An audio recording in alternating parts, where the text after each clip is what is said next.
Good afternoon, everyone. We have a quorum of members present this afternoon, and the New York City Board of Correction, June 13th, 2023 meeting is now in session. Our first order of business to vote on the agenda for today's board meeting, which board members have received. Will a board member move to vote to approve the June 13th, 2023 meeting and agenda? The motion has been moved and seconded. All in favor of the... Opposed? One abstention.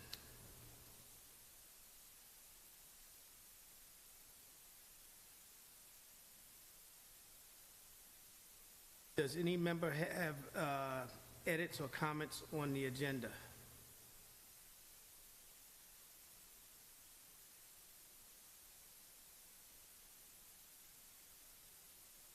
Mr. Chair, Yes.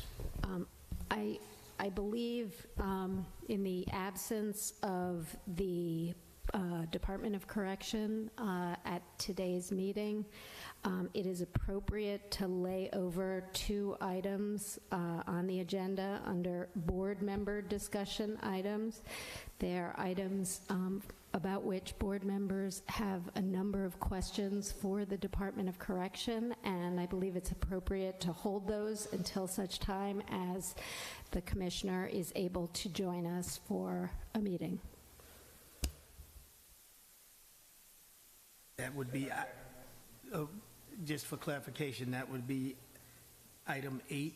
Item 8A and B. Item 8A and B. Just the Board of Correction, is the Board of Correction in concurrence? Are you prepared to answer questions in the absence of the Commissioner?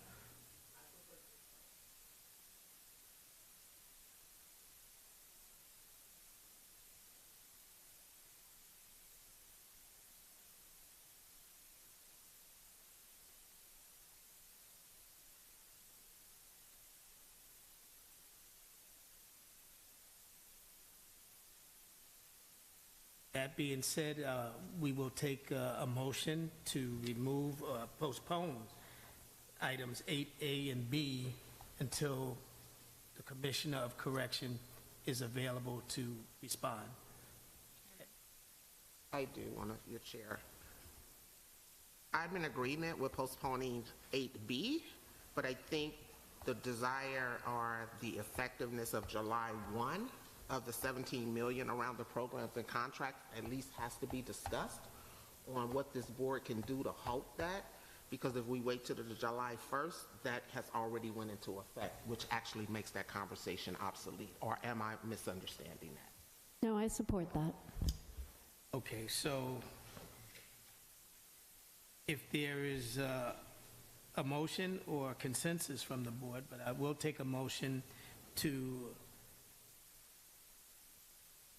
remove item 8A from today's agenda until the Commissioner is available. I think that was 8B. 8B, to remove 8B, and 8A stays on the agenda for today. I'll motion to defer discussion of item 8B until the Commissioner is able to attend the meeting, hopefully in July, and to keep 8A on the agenda, and otherwise keep the agenda as is. A second. There is a motion on the floor and a second. All those in favor?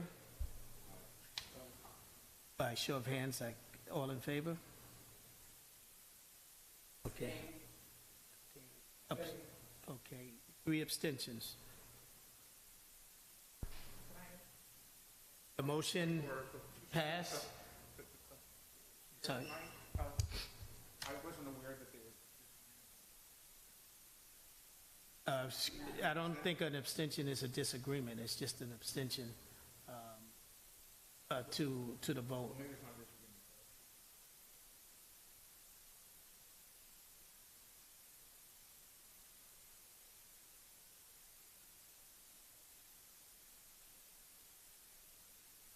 That being said, the motion has passed.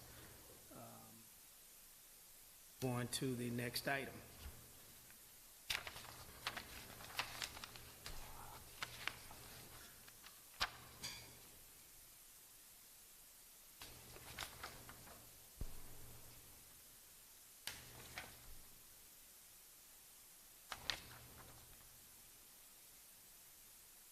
Our second order of business is a vote on draft minutes for the May 16th, 2023 board meeting and the June 5th, 2023 emergency board meeting. Board members have received. Will a board member move to vote to approve the May 16th, 23 meeting minutes, to approve the June 5th, 2023 emergency meeting minutes?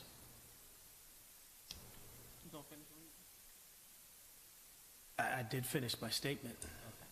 I make a motion that we actually approve the May 16, 2023 meetings, approve the June 5th, 2023 emergency meetings to ratify the actions described in the May 16, 2023 and June 5th, 2023 meetings. Seconded.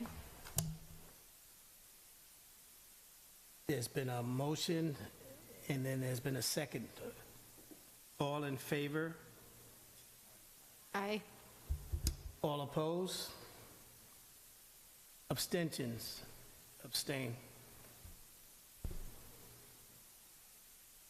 How many abstentions were there? 3 abstentions.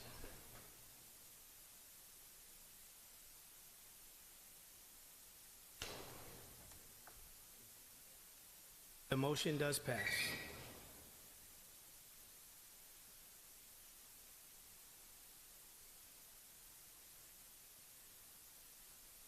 We will now hear public comment from people in custody. Board staff has implemented captioning technology to enhance the listener experience and ensure testimony from people in custody is accessible to all attendees. Closed captioning and/or transcription is being provided solely for the convenience of our viewers. The accuracy of the machine-generated captions varies depending on audio quality and the cadence of the speaker. The Board of Correction does not guarantee the accuracy of completeness of the closed caption.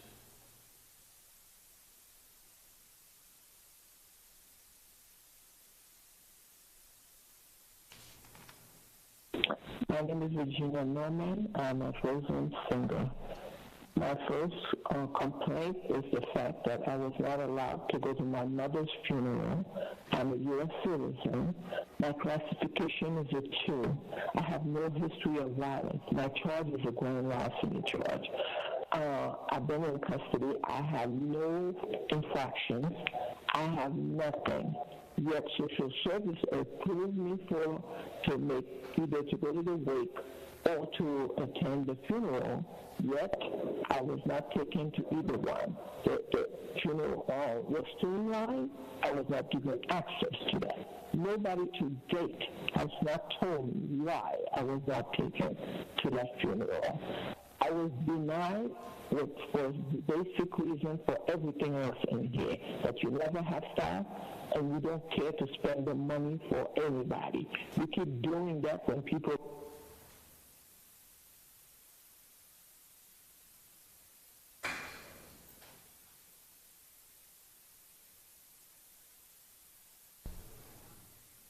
Are there any statements? That is the only PIC statement that we have.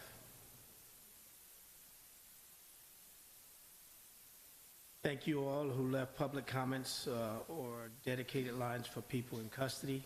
We will now hear from DOC and CHS staff members.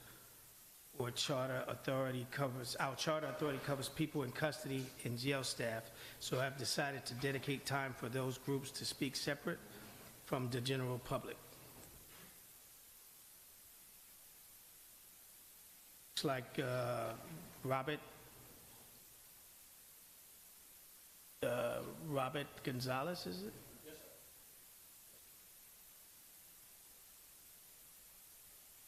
Okay, so then, Are we ready?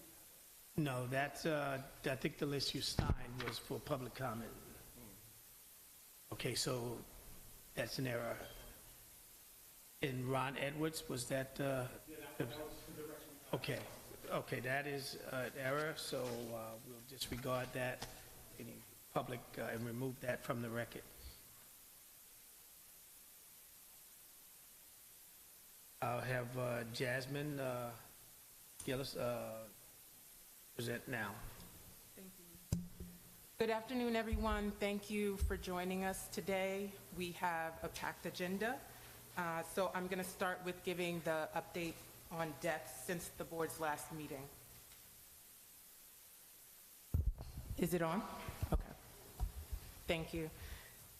So Mr. Rubu Zhao, 52, died by suspected suicide in Elmhurst Hospital after jumping from the second floor of a housing area in GRVC. Autopsy results show that his cause of death was blunt force trauma to the head. Joshua Valles, 31, died on May 27, 2023. Mr. Valles was admitted to Elmhurst Hospital on May 19, 2023, after which he was found by Elmhurst staff to have extensive anoxic brain injury and minimal brain function. His bail status was modified and he was released on his own recognizance on May 24, 2023. We express condolences for Mr. Zhao and Mr. Valles' families and loved ones. And the board is actively investigating these deaths and will issue a final report on our findings. Next, the board expresses condolences for the deaths of department staff since our last meeting in May. They are Stationary Engineer Daniel Lake, Officer Michael Cassiano, Retired Captain Edward Cruz, Retired Captain Ronald Newells, Retired Officer Darrell Delancey Sr., Retired Officer Johir Mia, Retired Captain Jose Rosa, Retired Officer Walter Romero, Retired Officer Herbert Evans, and Retired Officer Jimmy Lee Wilson. And we want to share our deepest condolences with the families of the deceased.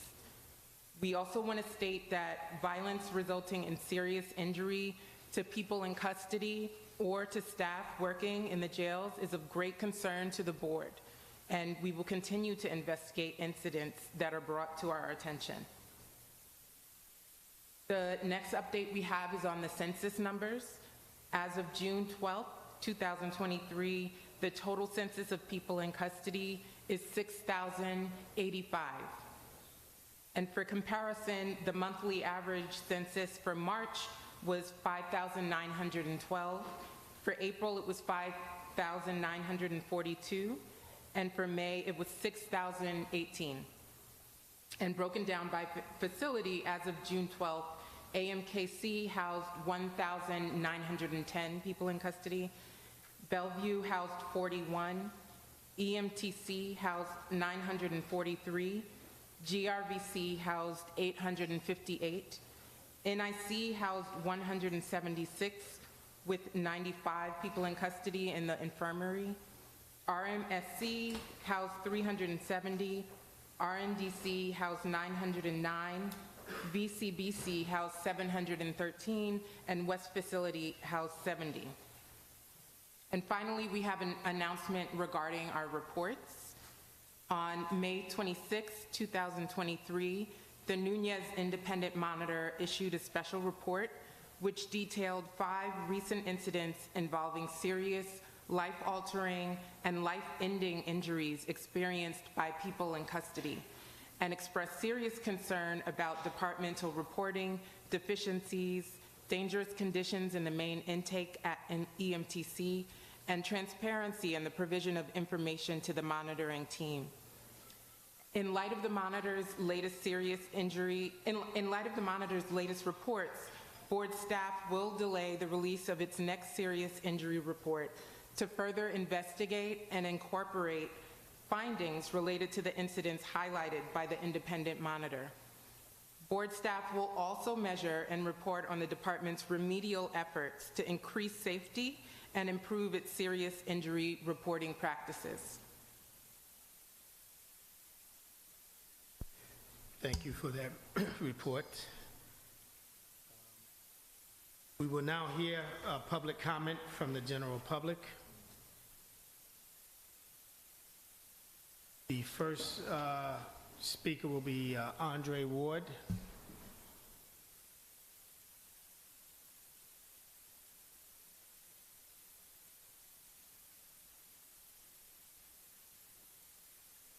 Yes, please.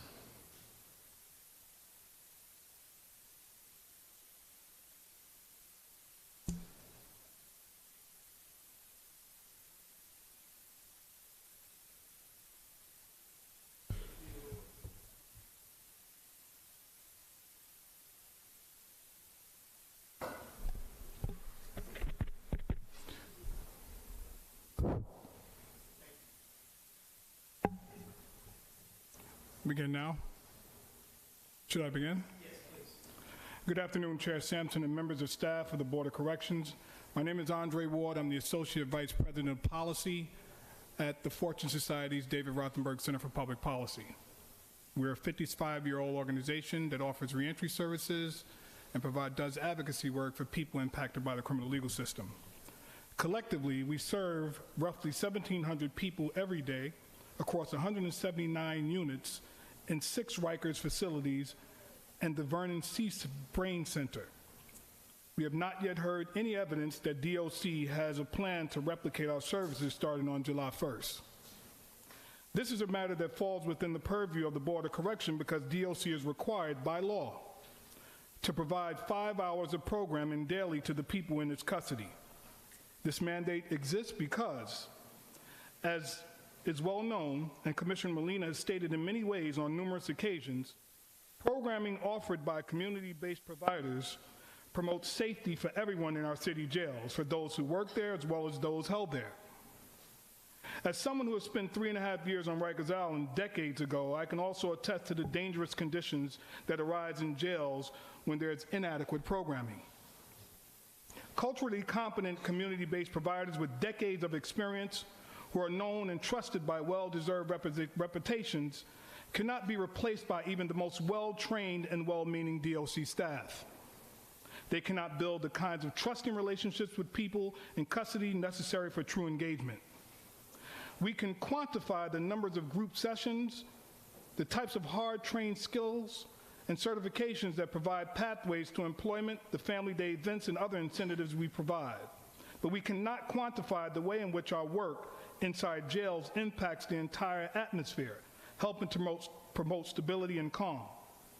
This happens not just because we reduce idle time, keeping people occupied and focused, but also because we provide hope and an antidote to despair. Our staff also spend countless hours speaking with individuals outside of group sessions, offering emotional support. We provide people with an outlet to avoid conflict and clear sight line to their futures upon release, all of which will be lost just within a few weeks from now. Eliminating our program inside the jails will also break the continuum of care that we provide to our people once they're released. The continuum is critical to individual successful reentry and our collective public safety. By its very definition, DOC cannot offer post-release transitional services in the community. People who have engaged with us while in our jails are 5 times more likely to enroll in some form of services within Fortune after being released than are people who did not work with us while in jail. Another analysis showed that approximately 400 of the people enrolled in our community-based transitional services within the past 12 months were previously engaged with us in our jails within the 60 days immediately prior to enrollment. That is just looking at the people who came to us within the 60 days. Through our one particular program, hundreds more come to us every year who first work with us in jails during other time frames, including upon release. And as I close, for all these reasons, and as the humanitarian crisis in our jails continues unabated, we urge this board to ensure that DOC invests in the programs and services that not only fulfill DOC's programmatic mandate, but that truly promote safety and well-being inside our city jails, beyond, and for all of us. Thank you. Thank you, Mr. Ward. Thank you, Mr. Ward. Sure.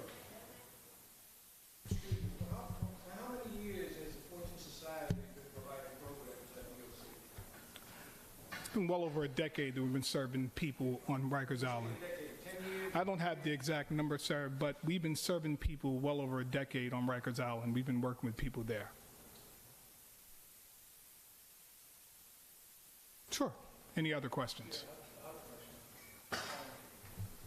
You talk a lot about how working with with inmates inside is an important part of how you continue to provide services. Can you talk about the services you are uniquely offer, like housing, employment? Can you talk about the services that are available? Sure. And we, of course, refer to people that are detained on Rikers Island not as inmates, but as people who are detained on Rikers Island. Thank you. Sorry about that. Qualify that. But certainly, people who are released to our engagement in the society and in our services are able to access a different amount of services. We have a wide suite of services ranging from mental health to substance use treatment to employment, job readiness training to education. And when they come through our doors, our folk who are working with them on Rikers, they're able to access all of those things, leading them to live a life of contribution because they access our services. We offer housing to people, emergency, transitional, and permanent supportive housing to people who've been impacted by the criminal legal system, some of whom are coming off of Rikers Island. So our services are really critical to people who are coming off of Rikers Island, and that process starts while we are in fact working with them while they're on Rikers. Do you know how the Department of Correction is going to provide Excuse services? me, I did allow 2 questions that were pretty balanced, but we have 10 speakers on this list in the issue of time, because these are public comments, not questions. And I think there was balance since Mr. Ramos. I can answer the Department of Corrections when the Yes, that'll be fine. Thank you. Thank you.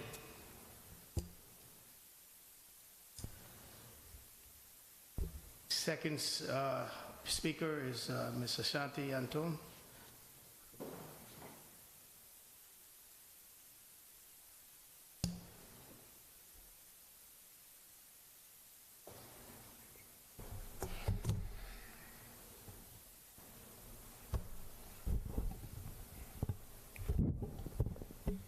Good afternoon, Board. My name is Asaki Antoine. I am the 3rd Vice President of the Correctional Officers Benevolent Association. I'm going to provide you with some updates, and my hope is that the information that I give to you all follow up collectively. Each and every one of you follow up.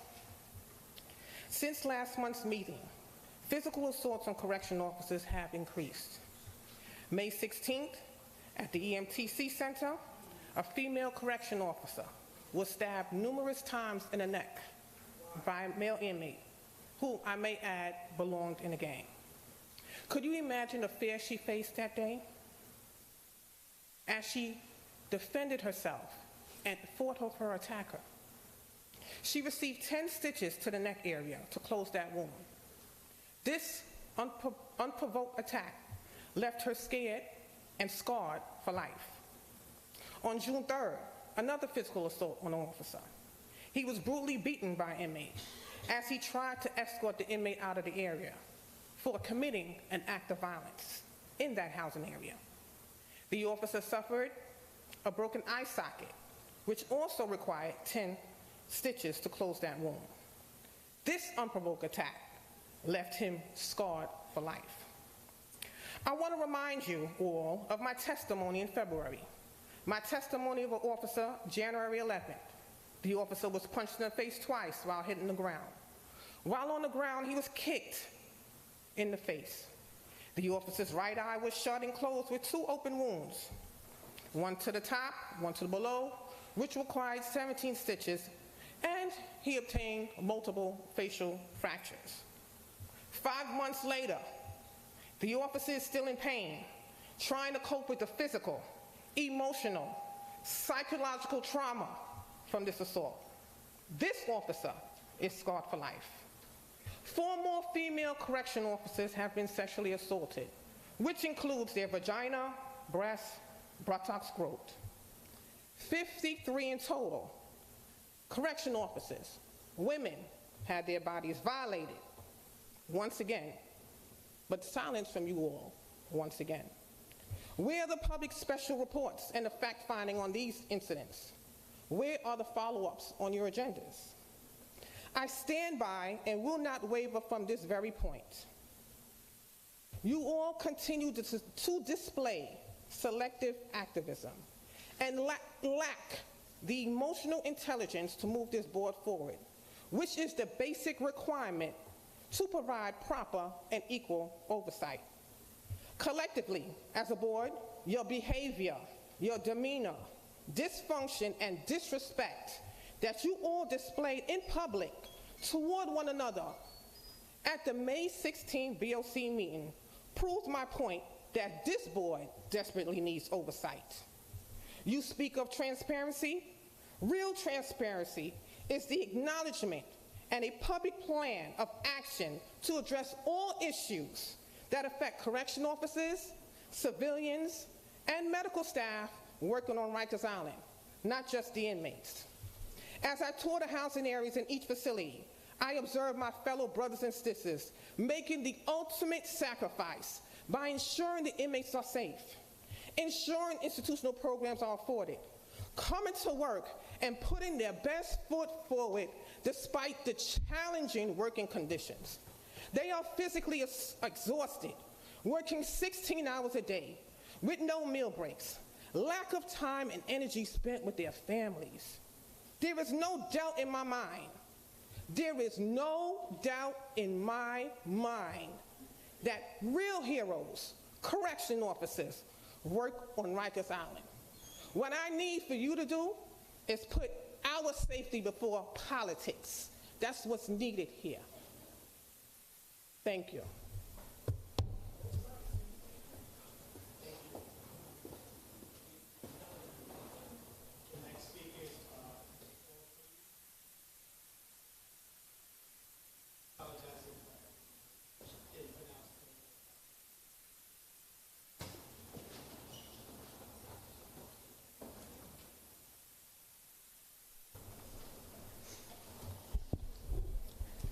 Good afternoon. My name is Aubrey Aganaga, and I'm a legal fellow with the Prisoners' Rights Project at the Bronx Defenders. This board's role as an oversight body, shining light on what is happening inside the jails and creating opportunities for people to share their experiences and those of their loved ones, is absolutely critical to the preservation of any semblance of humanity in our city jails. We appreciate the board's revision of the agenda and bylaws to ensure arbitrary limits are not placed on the number of people testifying. Certainly, the voices of those impacted by the atrocities that continue to occur at the hands of the Department of Corrections should be uplifted, valued, and heard. In light of the most recent Nunez report, this could not be more true. The incidents described in the report are deeply troubling, but they are not novel, nor are they isolated events. People in custody, their loved ones, and their advocates have been sounding the alarm and reporting violent and deadly incidents like the ones described for years. We sincerely thank the monitoring team for their reporting and insistence for transparency and accountability, as DOC's audacity and egregiousness is at an all-time high. The department is incapable of accountability, and the consequence of that is deadly and lethal. This should shock the conscience of every single person in this room. On the topic of transparency and accountability, as well as deadly incidents, on April 6th, 2023, one of our clients in NYC states that the day began with excessive and unprovoked cell searches, resulting in permitted items such as sneakers being confiscated from people in their tier. In protest of this abuse in power and of the officer's refusal to provide any explanation, a fire was started in an individual cell. Smoke quickly filled the housing area, making it extremely difficult and hard to breathe. People were screaming for officers to respond. People were begging. After what seemed like ages, an officer finally appeared on the tier, but did little to nothing to address the now life-threatening situation. Our client shared that the people in their cells were frantically calling 311. They were frantically calling their families. They were frantically calling their lawyers. They called anyone who they thought might be able to help. Our director received one of those calls, and the sounds that she heard in the background were frightening. There was screaming, there was yelling, and there was begging for the cell doors to be opened. People were coughing and choking. In recounting this traumatic experience, Our client said repeatedly, "I thought we were all going to die." To date, our client continues to experience severe chest pain, difficulty breathing, and incessant coughing, which often results in spitting up blood. He is not receiving adequate medical care, primarily because he has to rely on DOC officers to access medical care.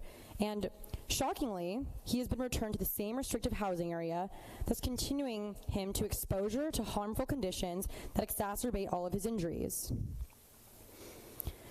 We wish that this was the only example we had to share with you all today. But the truth is, there are too many examples to choose from. However, we are inclined to expand on one more example, one that you were all aware of because the excruciating details of this horrific experience were outlined in the Monitor's most recent report.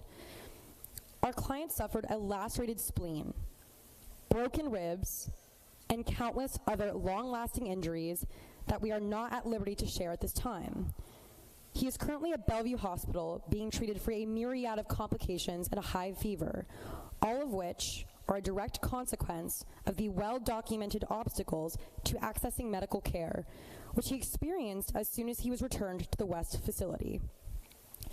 Within hours of our client's return, his legal team was already having to engage in medical advocacy for him. He complained of poor pain management, of being ignored by officers and medical staff, and he complained of lackluster monitoring of his life-threatening injuries.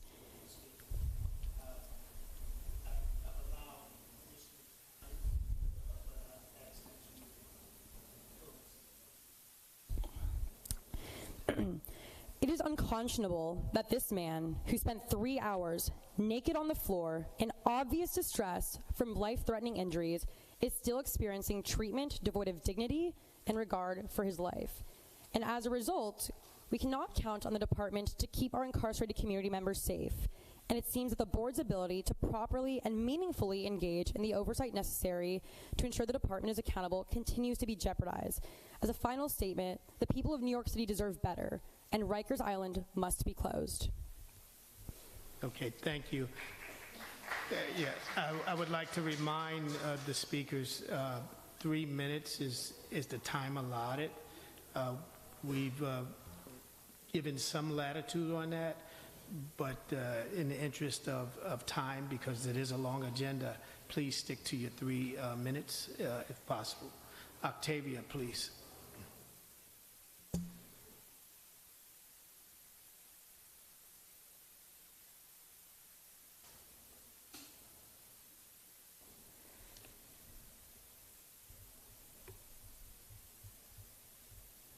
Yes, please.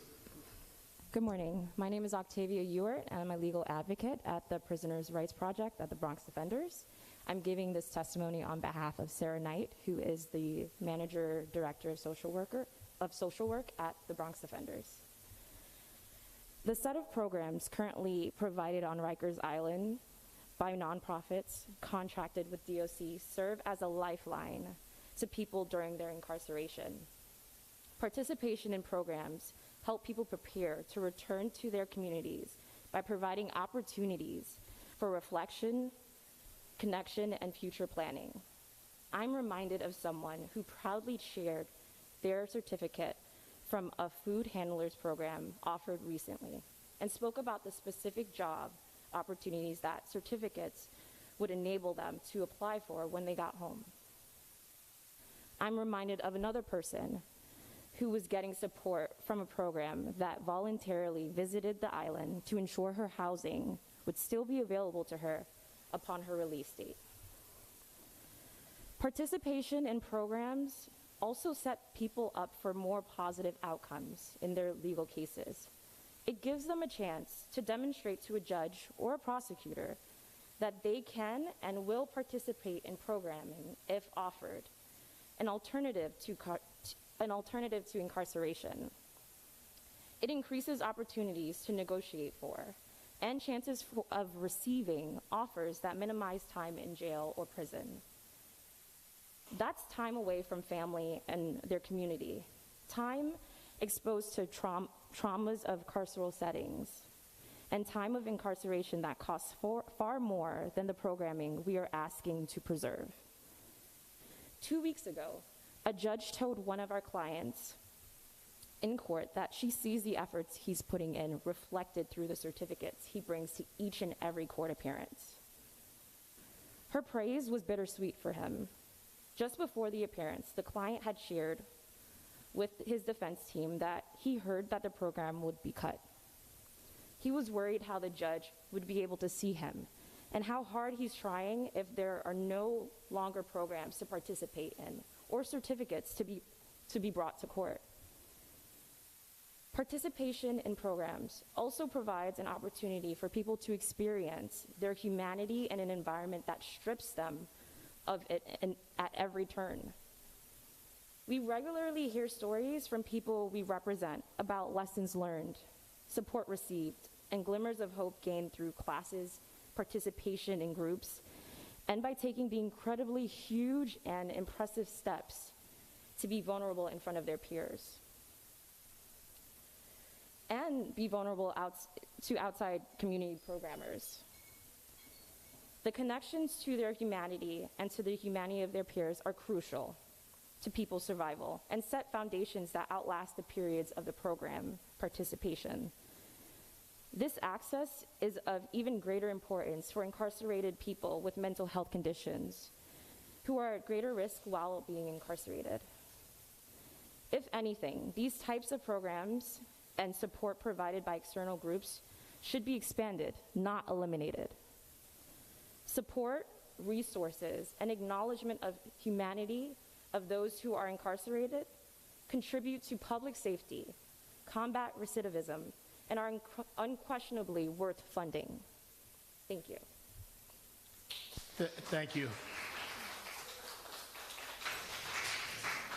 Brad?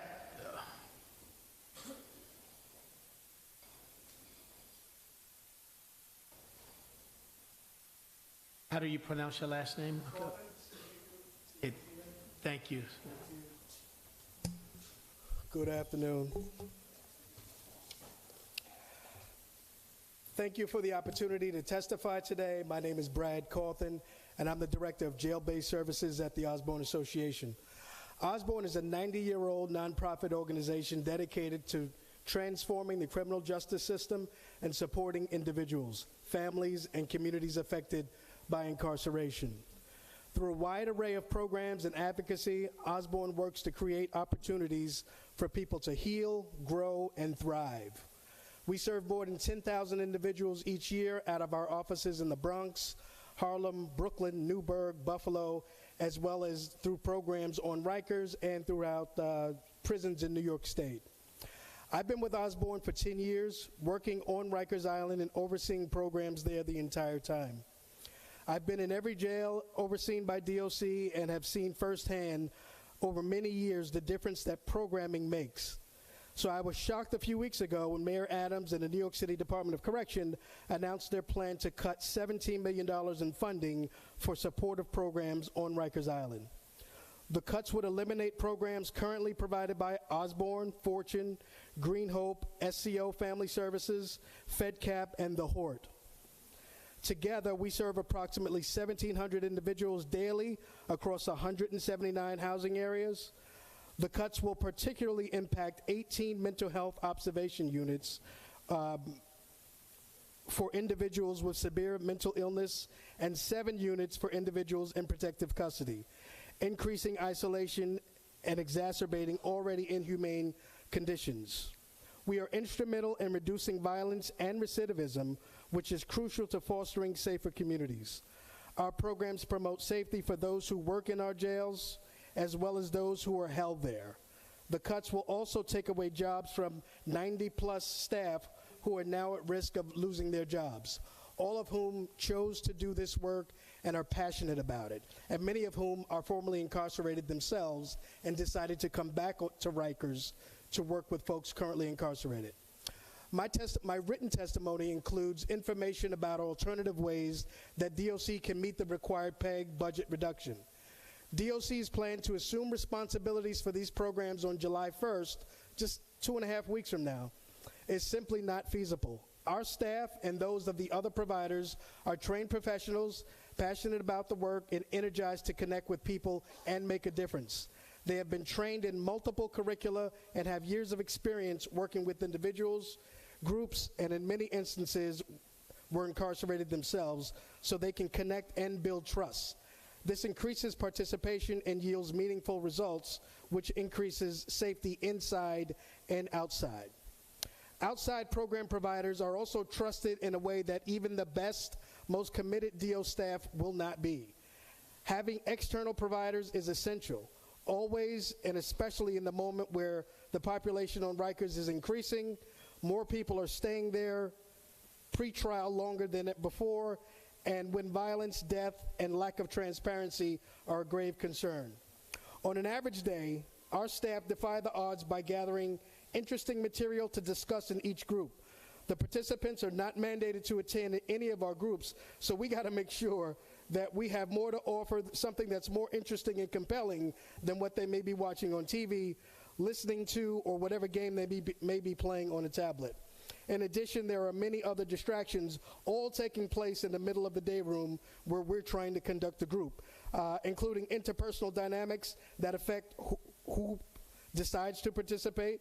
It is an absolutely inappropriate setting to conduct group sessions, oftentimes asking people to share personal and sometimes traumatic experiences in an open setting. Okay, got you, thanks. Given these conditions, our staff do an amazing job at recruiting folks to attend our sessions on a regular basis. We have recommended to DOC for several years that we can improve attendance rates and the quality of our groups by simply changing the setting. Our impact is felt across the island from participants that we greet each day by giving them a different perspective on how to view the world, making better decisions from this point forward, regardless of the outcome of their case. We provide earned incentives such as court letters, enhanced recreation, hard skill classes, commissary items, outside meals that continue to give people hope that they are seen and they are cared about.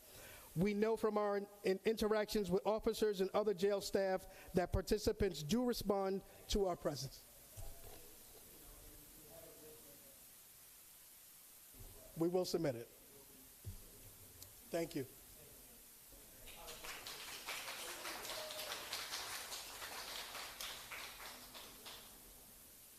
Antoinette Anderson.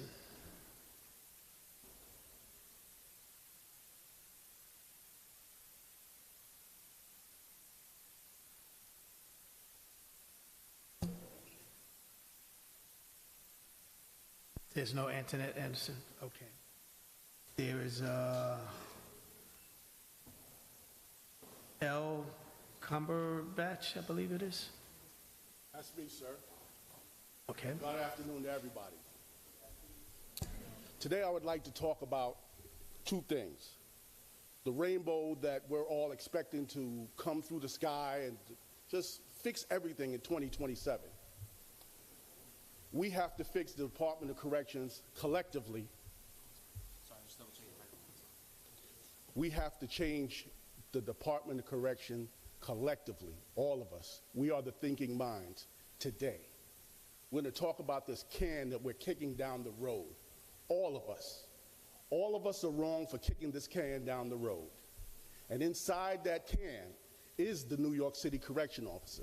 The same guy that goes to the supermarket with you, that rides the bus with you, that skipped you online at the theater. That's the guy that was in this can. He's suffering. She's suffering. 18-hour shifts. No vacation days, no visible sight to the end of this crisis that we're going through, the staffing crisis that we're going through. A young lady just walked up here and told you about April 26th, the North Infirmary Complex that caught on fire. The correction officer was trying to secure this facility. Take a pair of sneakers from an inmate that were impermissible item. He decided, I'm going to burn the entire tier down and everybody in it. What she didn't tell you is that the New York City Correction Officer saved everybody there, themselves and every incarcerated individual. She's absolutely right. Healthcare is at a minimum. Do you know why it's at a minimum?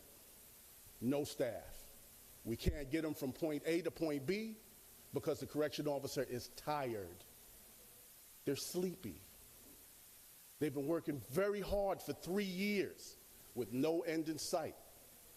Another man came here just a few minutes ago, like your suit, it was very nice. Talked about having a place where the program could take place, better than the day room. He's absolutely correct. Do you know why that place can't open? We're short of staff. Everybody here in New York City said, don't hire for the New York City Department of Corrections. You guys per capita have enough more than any other facility. But y'all don't understand and take into account we stand alone. We are the mark as far as incarceration is in the country. And our situation is more different than anybody else. We cannot continue to kick this can. That's inside this can is the correction officer. The correction officer, somebody that looks like me and you. Somebody that's just trying to live the American dream. Raise a family, put their kids through college, and it's unobtainable going forward. It's absolutely unobtainable. Could you imagine working 18 hours a day for 3 years? No vacation, no end in sight, nobody's telling you somebody's coming. There's no cavalry. These are the bravest people in New York City, hands down, bar none. I'll argue that with anybody in this room, anybody in the state of New York. Think about every decision going forward that it has to do with them. Security first. And I'm going to give y'all all a secret. I don't want y'all to tell anybody. Nothing's going to happen to the incarcerated individual with his growth while he's incarcerated unless he's safe. He is not going to leave the confines of his cell, of his dormitory, and go to no program if he's not safe. Who provides that safety? I don't hear no finger snaps. I don't hear any finger snaps. The New York City Department of Correction officer provides that safety for everything going forward. I really need y'all to understand that. Thank you.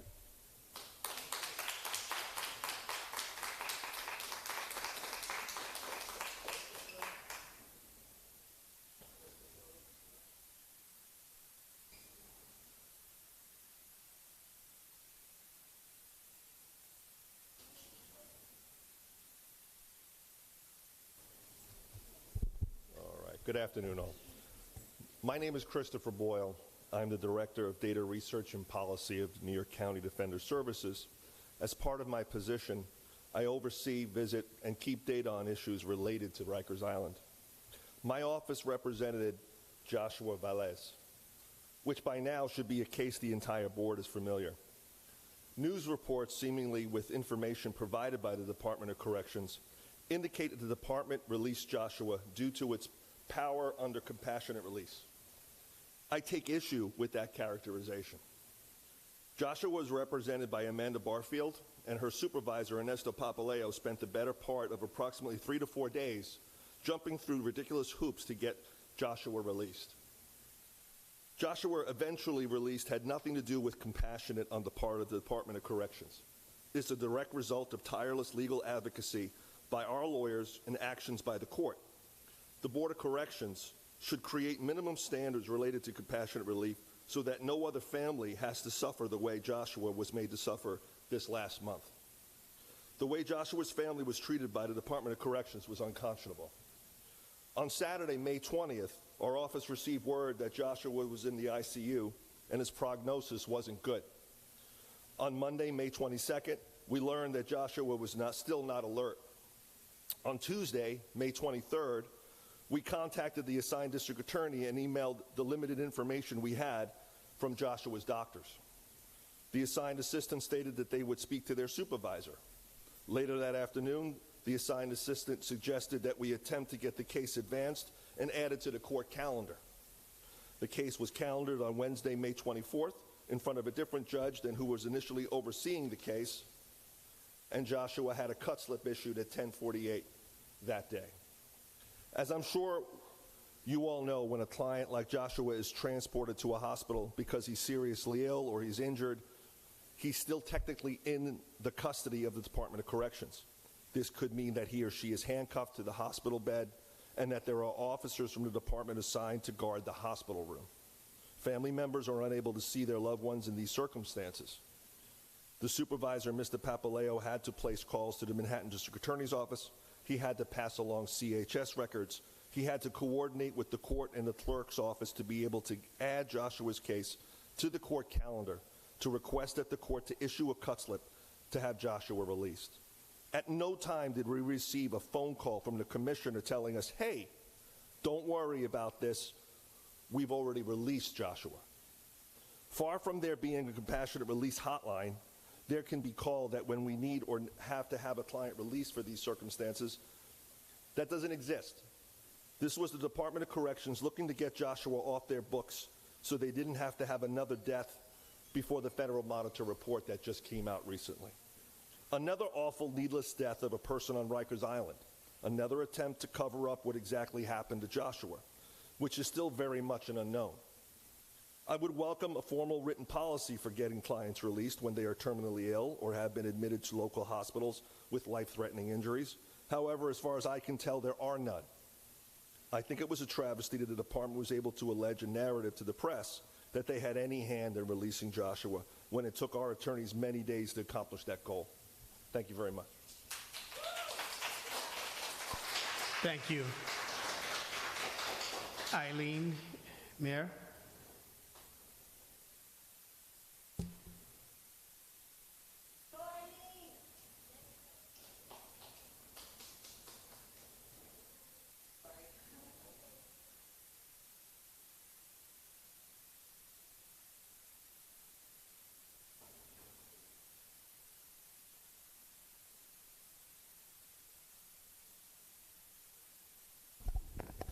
Good afternoon. My name is Eileen Marr. I'm a civil rights union leader from Vocal, New York, a social worker, and a survivor of 420 plus days on Rikers Island. So I'm well aware of the hell on earth that defines Rikers and all of the New York City DOC facilities. People are dying, detainees. Wait, no, strike that. People, human beings, keep dying on Rikers. And the individuals charged with the care and custody of these 22 plus heartbeats, the Department of Correction, and the Board of Corrections do not care. There is no death penalty in New York State officially. Unofficially, yes, there is. And unlike an official death sentence, where the accused is tried and usually retried in numerous legal forums, the individuals who are murdered and maimed, usually without ever having their day in court, and most definitely without a legal conviction. Not only do you condone the officer on detainee murder, violence, and rape, the DOC and the BOC have doubled down by defying the now 3-year-old halt solitary law enacted in New York, by continuing to utilize the practice and adding the additional medieval torture slave practice of shackling detainees to a wooden chair for not hours, but days. Detainees continue to be sexually violated and raped on a daily, if not hourly basis, not at the hands of other detainees, but by correction officers. A week ago, I received an email from a 20-year-old man. He had recently been released on bail from the island. While he was there, recently in 2023, he had been placed in the Bing, solitary. Not because he had violated a rule or committed an alleged infraction. He had not. It was for the express purpose so a captain could repeatedly, anally rape him, not only with his penis, but with a broken broomstick handle. The young man reached out to me specifically, not only because of my activism work in this corrupted world, but because 26 years ago, one of my dearest friends experienced the same exact trauma and torture on the island, and it became the main catalyst in my friend's death years later. The young man who recently contacted me said to me, "I don't want to die like your Michael did." When I asked him if he tried to file an official complaint, the young man said, "I did," but they said, "You're gay, isn't that your thing?" I dropped my phone upon reading that text because it mirrored exactly what my friend was told 26 years ago when he tried to seek justice. I tell you this because nothing on that godforsaken landfill has changed. Not in 1997, 2014 or 2023, which is when this young man was detained. DOC cannot and has never been able to do their job, and you, the BOC, are co-signing that perpetual climate of murder, rape, and abuse at the hands of DOC by not holding them accountable, but by doubling down on the human rights and legal violations, allowing them to hide camera recordings and withhold deaths, the loss of a human life from not only the press, but the loved ones of that detainees. It's sickening. The show's over. It needs to be removed from all and any of your hands so lives will not continue to be lost. Thank you. Thank you. Leah Dunbar.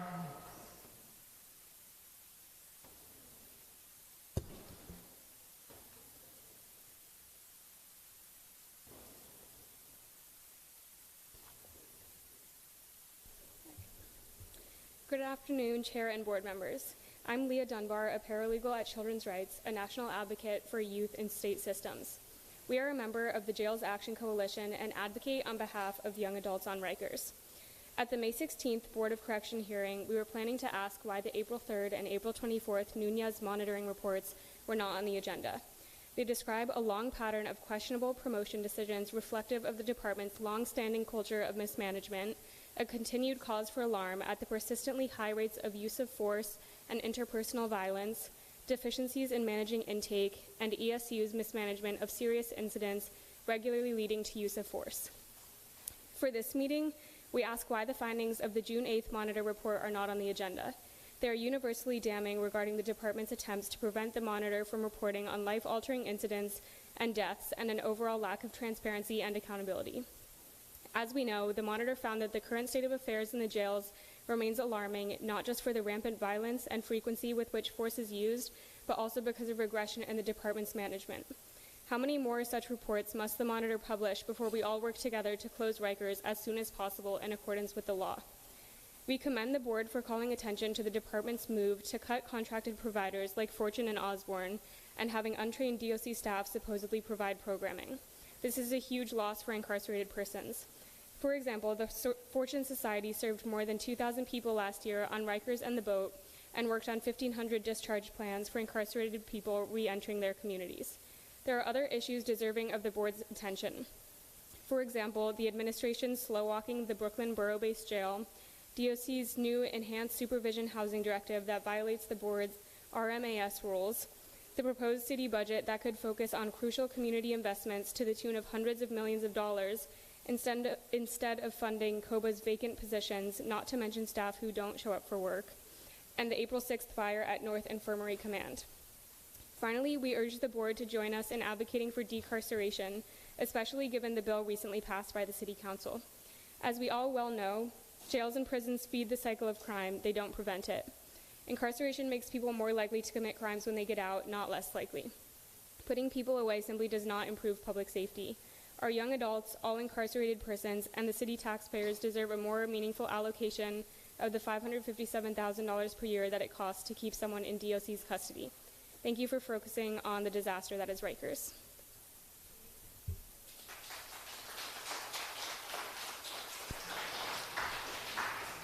Thank you. That concludes our public comment section. We will now turn to DOC for updates on recruitment and training.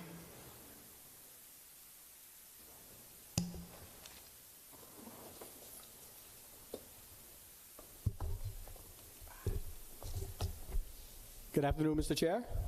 Good afternoon, Board of Corrections, the public, members of DOC. Thank you for having us here today to talk about the direction that DOC is headed as a result of the new training program that we've implemented as a result of my arrival. My name is Dr. Robert Gonzalez. I'm the Deputy Commissioner of Training and Development. To my left behind me is my Director of Training, Alan Stryker. If the board will allow me to just present my PowerPoint, and then we can answer a few questions at the end if everybody's okay with that. It's my understanding that you were provided with the PowerPoint, and I think the PowerPoint will also be displayed for those who are watching remotely. So allow me to put on my academic hat for a moment, if everyone would. Just for a point of clarification, there is no remote transmission today. Oh, there is not? Okay. I apologize. I understand some people are watching on YouTube, so I wasn't sure how they were viewing anything, but okay. Fair enough. If we can show the PowerPoint. Thank you.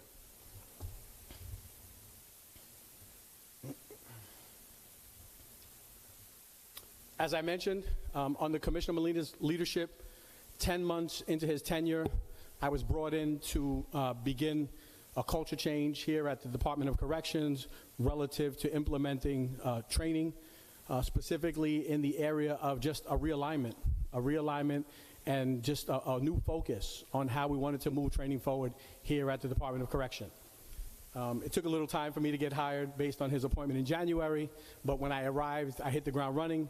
And one of the things the commissioner wanted me to do was to document the direction that we were going in relative to training, and also to institute a new program relative to recruitment on the uniform side. So those are going to be the two areas that I'm going to be talking about.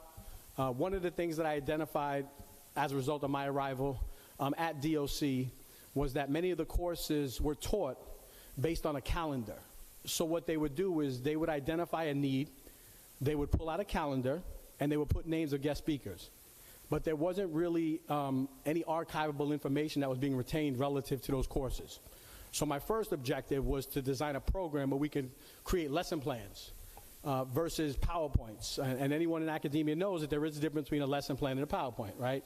So my objective was to create lesson plans for every course that we roll out here at DOC. So that was my first plan.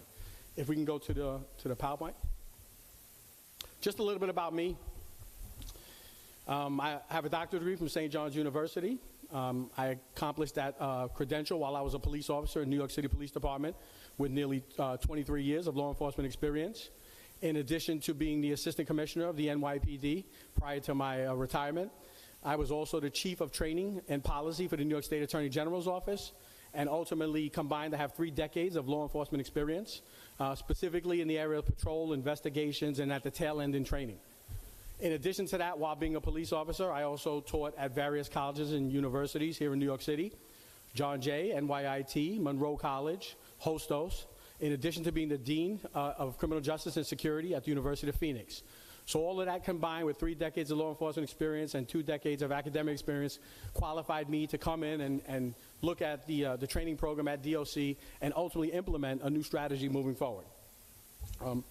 Many of the objectives or the goal in looking at the program at DOC was to provide a more robust learning experience. If anybody can remember, maybe you've taken courses and you had a professor who pretty much stood up there and all they did was click, click, click, right? In academia, we call that death by PowerPoint, right? So what we've implemented since my arrival is we've implemented a practice where we actually use Gen-Tech video to analyze behaviors. We actually do case studies, we do discussions, we do group exercises. So much that at the completion of the first course that I ever implemented at DOC, a couple of the attendees, the students, actually approached me and said, wow, you know, this is the first time we've ever did any interactive learning here. Everything is policy, press button, but nobody actually tests us to see if we actually, you know, learn the information, right? So we're moving forward in a whole new direction where we're implementing that kind of practice in every course that we teach. So not only do we have our police academy instructors, but we also have representatives from the investigations division teaching courses for us now. We have representatives from trials who are now getting certified as instructors. We recently had the general counsel also appear on a video for us, and you know, as it relates to a new ESU course that we're actually rolling out on use of force. So we're getting everyone actively involved and bringing those content experts into what we are now doing in the training and development vision so that they can have a real contribution and bring real content experts into everything that we're doing. In addition to that, we're utilizing surveys. I was recently at a city council hearing and one of the council members asked, how do you assess and evaluate the experiences of those members of the agency? Well, I do it through using SurveyMonkey, which is an application that we use online. We send it to our students, we send it to our supervisors, our managers, our executive leaders, so that we can have real contributions from an anonymous perspective on how we can redevelop training in DOC. So we've been using surveys. We've also developed a social media platform to get information out there. There was always a reluctance to allow certain units in public safety the ability to utilize social media. So upon my arrival, I wanted to lead kind of a different mentality where we want to promote the success, the accomplishments, and some of the great things that are happening in the agency through the use of social media. We recently identified a new Deputy Commissioner of Public Information who's also very supportive. So again, we're moving in the right direction as it relates to sharing information, but from a training perspective, we continue to utilize social media to our advantage to get information out there, right?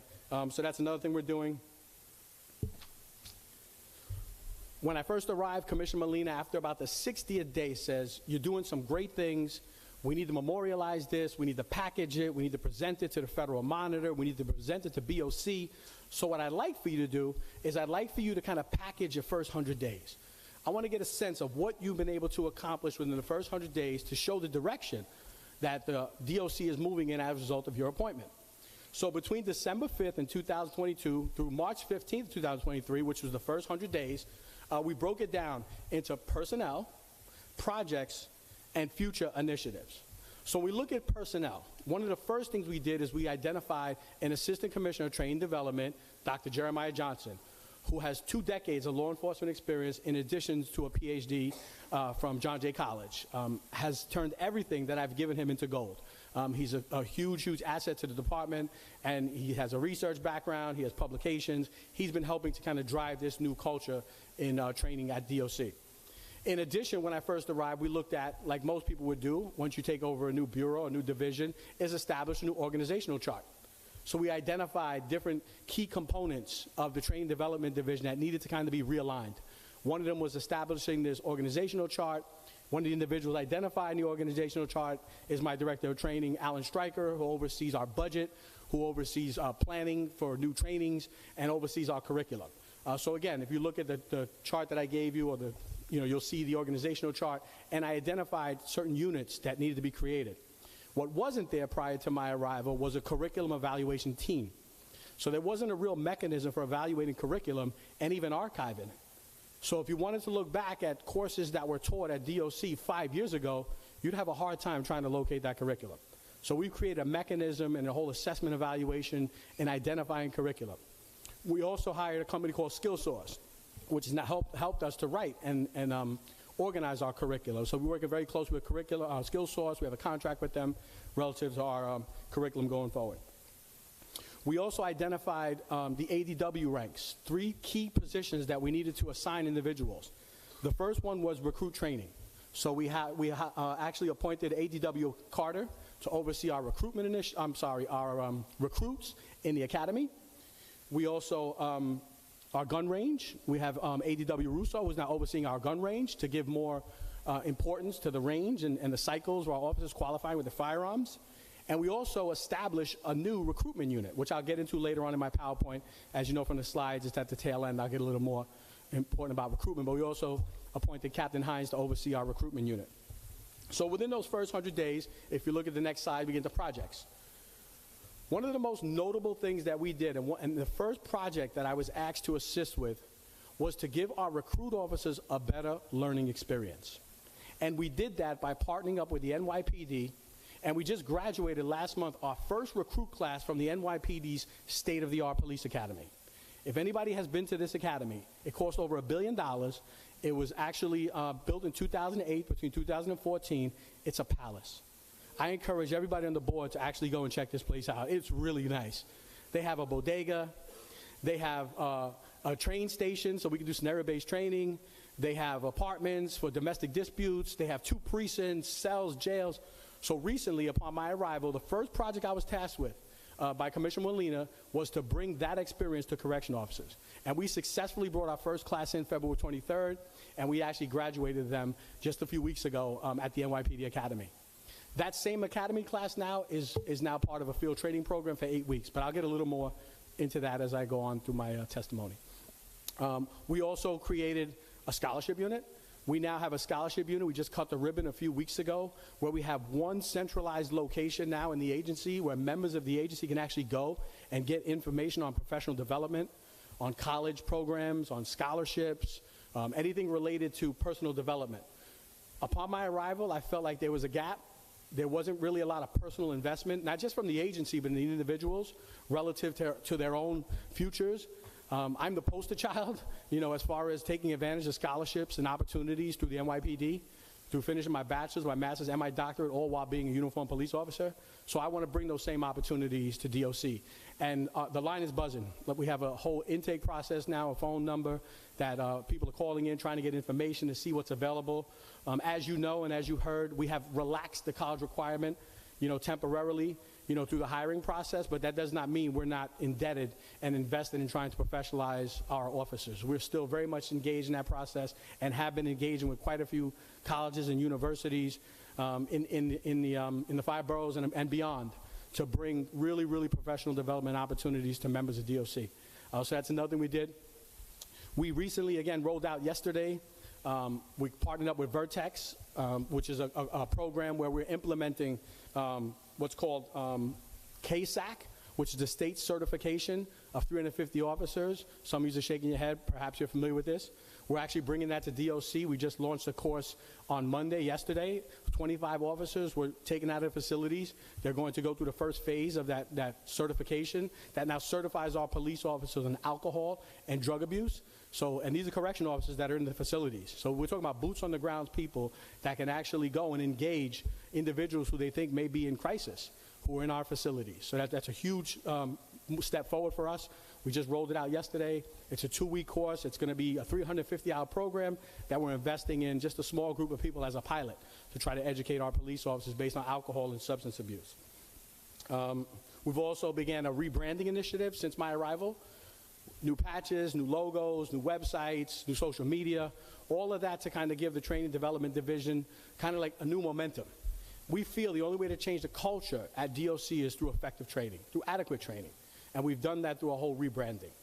We've also implemented a newsletter, which you can see on the screen there, where monthly the Academy puts out a newsletter about its staff. We have about 100 staff altogether. Training, 0.01% of the agency is training 99% of the agency. So we have a small cadre of instructors who are experts in the field, the best in the business, doing training. And we memorialize that through our newsletter to kind of highlight some of those things that they're doing. At the Academy, birthdays, weddings, childbirths, anything relative to kind of improving the morale, in the Academy, because we think that'll relay out into the facilities as well. Next slide. Future initiatives. We are promoting 6 ADWs. I know it says 5, but I just found out yesterday from the commissioner that it was going to be 6. So we're actually promoting 6 ADWs next week. Again, trying to increase our head count relative to our middle managers. So that's going to roll out on Monday, on June 19th. We also are rolling out tomorrow an ESU in-service 2-day course that's going to focus on, again, not just being taught by Academy instructors or ESU instructors, but also taught by instructors from Investigations Division, also from trials. So we're going to be educating our ESU officers on use of force, on proper tactics. We're also implementing a new module called intervention training, where if you see an officer who appears to be using excessive force, you should intervene and terminate that force, because you may be held just as liable as that officer that's using that excessive force. So that's a whole new module that we added into this course. And this two-day ESU course is as a result of a request from the Federal Monitor. So we're adhering to a request from the Federal Monitor to retrain our ESU through an in-service course, and also our SRT officers, our special response teams in all the facilities. All total, we're looking at about nearly 100 officers combined. We're starting that training tomorrow. We should be done by June 30th.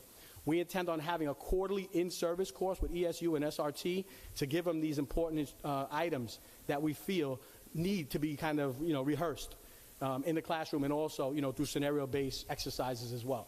So we're doing that as well. As you know, we're breaking ground, hopefully this year, on a new police academy in the same vicinity of the NYPD facility, $250 million state-of-the-art training facility. It's my understanding it's going to be 4 levels.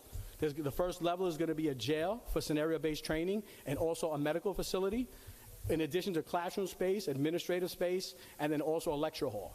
So it's a $250 million facility. We're supposed to be breaking around this year. Hopefully we'll end construction by 2025, and that'll give us the ability to really, really train our officers. I hope to see that through. I was the commissioner who turned the key to moving the NYPD facility in 2014, and I'm hoping I could be the commissioner to turn the key in 2025 as well. So we're very excited about that as well. A redesign of the recruit officer training program. Prior to my arrival, the training curriculum was 24 weeks. It was 24 weeks of in-class and education instruction in the Massbath Academy, the Corrections Academy. I invite anyone who wants to come, on the board to maybe do a visit of that facility and also the NYPD facility, so you can get a real sense of what we're looking to do and the contribution we're making to development. But prior to my arrival, the academy was 24 weeks. We actually realigned it and brought it down to 12 weeks of in-class instruction in addition to an 8-week field training program. And the benefit to the field training program that we have now is since that class has started 4 weeks ago after graduating the academy, we have not lost a single correctional officer to a resignation. So the support that our rookies are getting in the facilities by mentoring officers is helping them to stay on the job longer. So we're very proud of that program. We're giving them real support, real guidance. We're shuffling them around to different experiences, from the housing units to intake to clothing to recreation to distribution of food. So our rookies are really, really enjoying that experience. In addition to the field training officers, they're veteran correction officers that we've identified, that we've done background checks on to see that they would make good mentors. And so far, the program has been working very well, actually. Not a single resignation. And in the history of the agency, we usually lose a lot of rookies right after the academy. Once they get in the facilities, they feel unsupported. They're in an unfamiliar environment. They're in the facilities. Oftentimes, we lose them. So going forward, we're doing pretty well with our field training program. Let me see what slide we're on now. I just want to make sure I'm in the right spot. We just recently re-signed another MOU with the NYPD Academy that's going to take us into 2024 and also into 2025 if we request it, so that we could train our recruits in that particular facility. Like I said, the goal was to train our officers quicker but in a better facility, while at the same time getting them in the facilities quicker so that they get hands-on instruction from a veteran correction officer. As you know, we're dealing with a tremendous attrition issue. We're scheduling a class for July. We'll have another maybe 200 correction officers in July, and then again in October. So by the end of the fiscal year, we hope to have another calendar year, another 300 to 400 officers now trained and in our facilities. Because as you know, with attrition, with retirements coming up, we have in 2004, 2005, we're expecting a huge exodus, because that's going to be the 20-year mark for big classes from 2004 and 2005. So we're aggressively working with the NYPD so that we could train more quicker, get them in the facilities quicker, but also a better experience. As I mentioned, less death by PowerPoint, more interaction, more engagement. Next slide. Okay.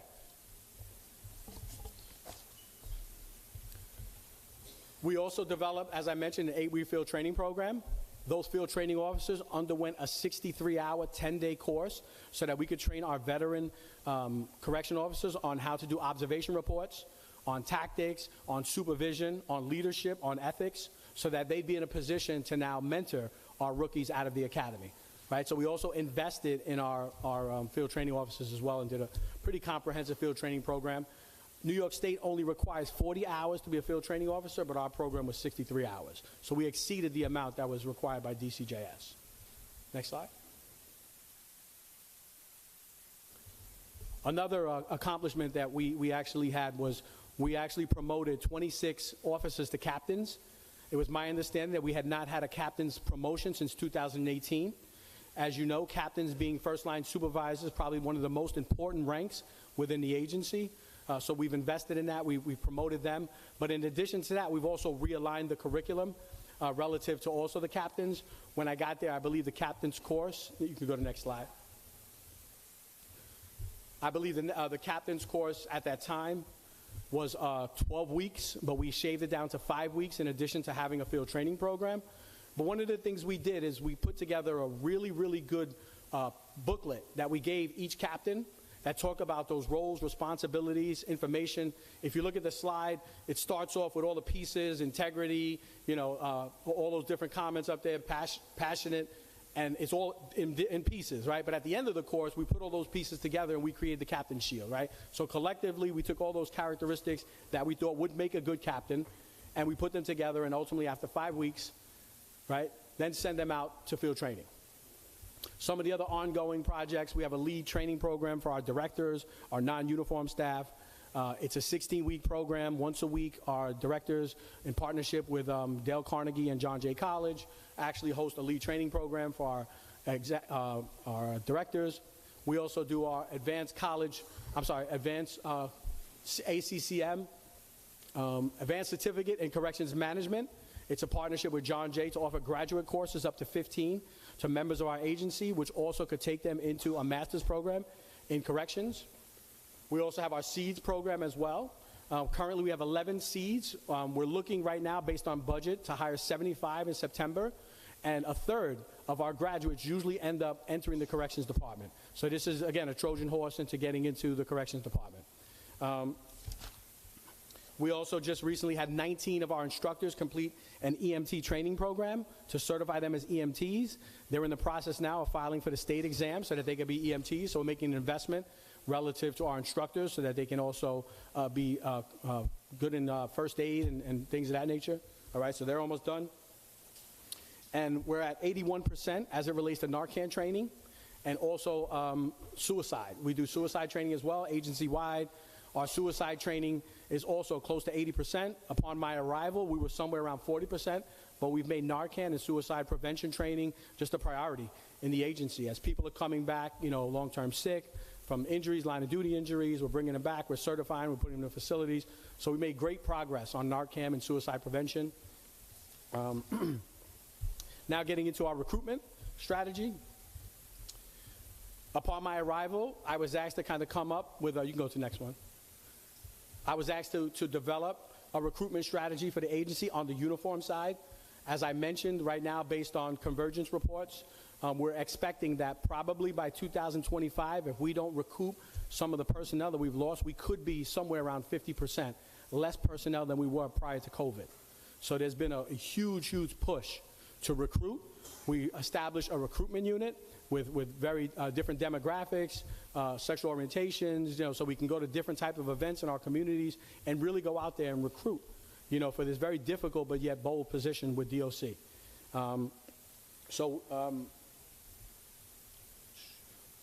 Next slide, please. Again, this photo here shows the diversity of the recruitment unit in various events that we've been at. Currently, there's one captain overseeing the unit and 8 officers who have gone around the city. In the slide after this one, it talks about what those locations were. Since establishing this unit in February, we've been to over 100 locations within just a few months. So we're going to 2 or 3 locations a day. We split the team up. We go to all kind of events. This particular slide here talks about a GPS tracking program. So we've taken pin mapping to a whole nother level as it relates to recruitment. If you look at this particular map, it shows the locations that we've done recruitment in red. It shows where the respondents live, those who are coming to take our exams and fill out applications. And then the yellow is where retirees actually reside. So we've been using this map to kind of strategically and laser focused on where we want to appoint our recruitment staff so that they can go out to specific locations and venues so that we can get a good response. And it's my understanding on the exam that we just closed out in July, we had over 1,000 applicants, which is higher than most exams we've had over the last few years. So it seems to be that the recruitment strategy is trending in the right direction. We've actually implemented a $68 fee in order to take the exam, where prior to this one it was free. And what was happening is 80% of the people that filled out applications weren't showing up to take the exam. So now that we put a cost to it, $68, people have a real investment and they're actually showing up to take the exam. So we think that's moving us in the right direction. But this is an old strategy of using pin maps where we actually now use GPS tracking to get a real sense of what type of progress we're making relative to recruitment and what those locations are. Next slide. Again, just more photos. Oh, sorry, these are a list of all the locations that we've been at. Just to name a few, we've had over 100, since February. So we're moving, we're hitting the ground, we're being, everywhere I think we need to be. We've taken recommendations from BOC on some of these locations where BOC has felt that we may be beneficial if we recruit at those locations. But I think we're moving in the right direction as it relates to recruitment. But I do want to say that it's challenging. This is a challenging time to recruit. There's a lot of negative publicity about DOC. So a lot of times my recruiters will report back saying that they've been to locations and individuals has come to the table and they've been able to even cite, some of the issues that are happening in the jails, based on information that's being shared with the media. So we've had a very, very challenging time with recruitment because of just the negative publicity that we tend to get. But it's still considered a very honorable position, a very noble position, and probably one of the most dangerous positions in New York City relative to public safety. And like I says, I wage, I'll wager on our staff versus anybody's as being the boldest in New York City. And that pretty much concludes my presentation. All right? Well, thank you, sir. Thank you. Thank you. 1 second, please. Thank you very much. You're welcome, sir. Deputy Commissioner. Are there questions for the department? Board member? Hi. This was fantastic, and I love how you're using data and maps for recruitment. Are you trying to target neighborhoods where there's a lot of people who finish up in corrections in terms of recruitment? What was that part? Are you trying to recruit from those neighborhoods that are most impacted by the Department of Correction? Oh, absolutely, and thank you for your question. Yeah, we strategically, we speak to the clergy, we speak to school officials, we speak to political officials. We attend quite a few in the neighborhoods, and we haven't turned down a single invite yet. So anybody that invites us, we'll take that approach, but we also strategically look at our GPS. We see where people are residing that are registered for these exams, and we hit them twice as hard. But my question is more like, if you look at the map and understand that there's more folks in Rikers from Upper Manhattan and the South Bronx. Yeah. Can you do recruitment in those neighborhoods? Oh, absolutely. And if you see, most of our locations are in those neighborhoods where the inmate, or the person in custody population reflects, those locations around the city.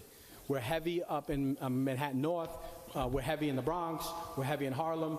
We attend all of those areas where it reflects those that are in custody. Thank you. You're welcome, sir. Thank you very much. You mentioned that you haven't lost someone yet who just went through the training program. That's an amazing accomplishment. Thank you. If there was a rookie who got into the jails and didn't actually feel comfortable yet, is there a way for that person to have more training before they're brought out?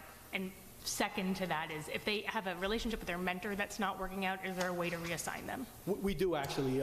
We actually have our Deputy Commissioner of Administration here, Ron Edwards, who actually sits and talks to every individual that wants to actually resign.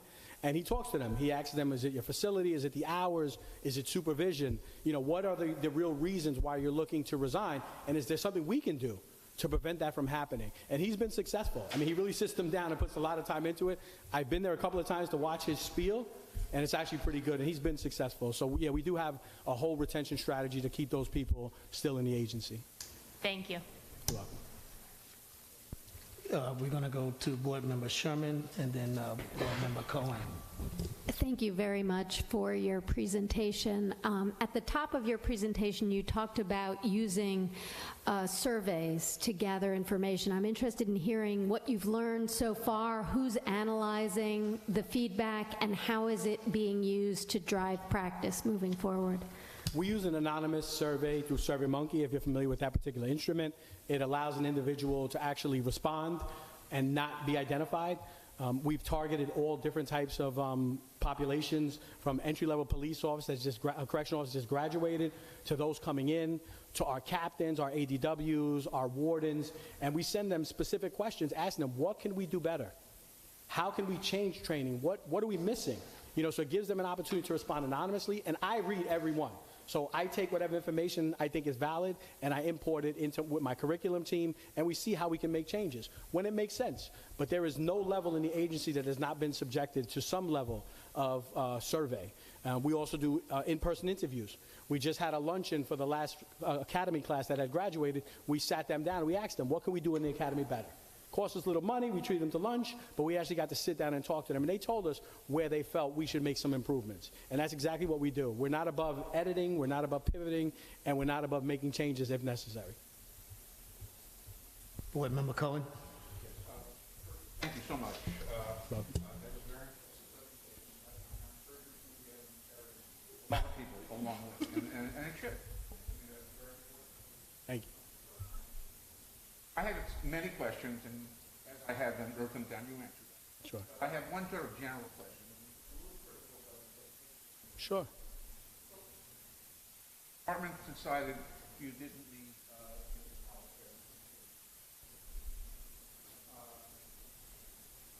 I didn't give an exact reason for it, but I assume it was people with the ability to apply. I didn't know if it was a good idea or not. We're describing many of the training programs that we have. Quality of them is extraordinary. Dr. Cohen, Dr. Cohen, I apologize to interrupt, but could you please turn your mic on so that it's recorded? Were you able to hear me? I do. So basically, demonstrate some, show me that it works, even though you're cutting some stuff, but somehow the quality of your training makes up for it. Okay. Well, we have not relaxed, again, the applicant processing background checks, which we will continue to do. So what we have found is over the last few years, going back to 2018, that there were about 3,000 individuals who didn't have the college but were still interested in being hired. So what we did is we reevaluated the job standards and realized that you really didn't need college to be an entry-level correction officer, and that would increase our headcount and ultimately our candidate pool. So it was a business decision. But we are in no way, shape, or form trying to reduce the professionalism that's associated with the position of correction officer. And we're doing that by creating scholarship opportunities, again, having professional development courses, bringing in consultants to do courses on leadership. Tomorrow, we're starting a 3-day leadership course for our ADWs and our deputy wardens so that we can, again, invest in them. If we invest in them, we feel that we'll get a better result, and we've been doing that. Endorse the main point you made here, which is that college is very important, but many people have not had the chance to go to college, and they should not be cut out of jobs for which they're qualified to do. So I think I commend you for the department for doing that. Thank you, sir. If there's no other questions from board members, Board Member Hoskin. Thank you for that presentation. I'm asking some questions for clarification. Sure. So all training within the Department of Corrections comes through your unit? Yes. So I'm asking this question because I'm struggling that I see nothing on there around program to train correctional officers in the ability to deliver evidence-based programming. Gotcha. When we know $17 million of programming is getting ready to be cut, and our commissioner is saying that correctional staff is going to deliver it. Sure. So as the lead of that department, can you tell me how programming training is going to be delivered and implemented and how much of it has already begun? Gotcha. Well, we've already been giving skills to our officers on how to deal with de-escalation, critical incidences, conflict resolution. So those skills that we put in our curriculum are just basic to being a correction officer. But what you're talking about is specific programs by specific companies. Again, like I mentioned, we are working with Vertex now so that we can get our officers trained on alcohol and substance abuse identification. So we're taking on that responsibility. It's a large responsibility, but it is one that we are taking, and we are including the results of that course in our curriculum. Thank you for that.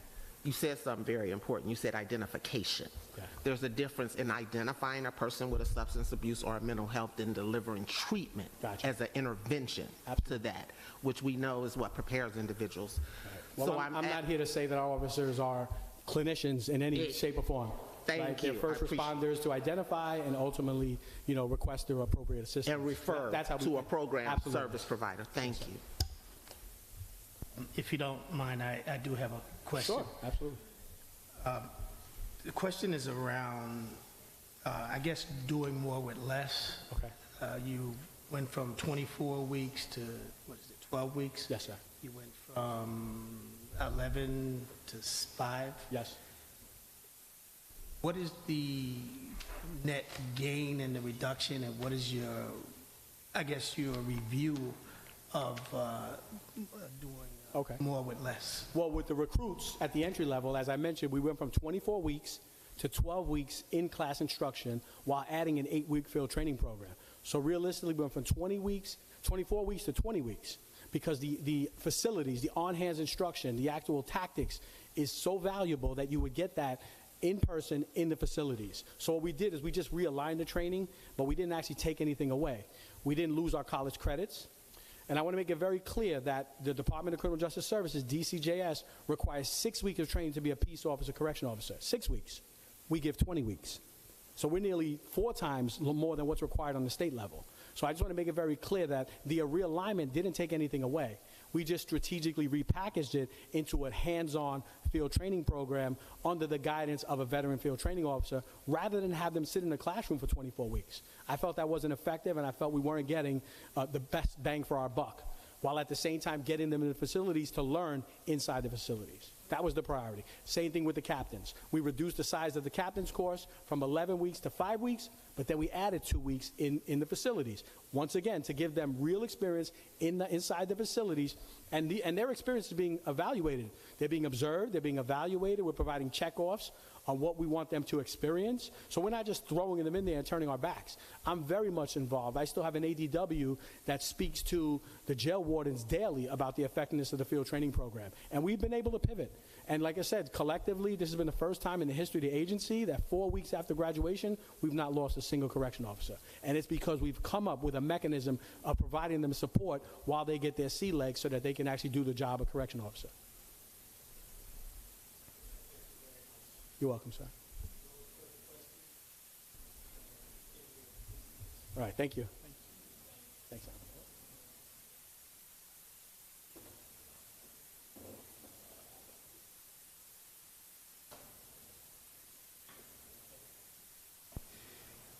We will now entertain CHS variance requests.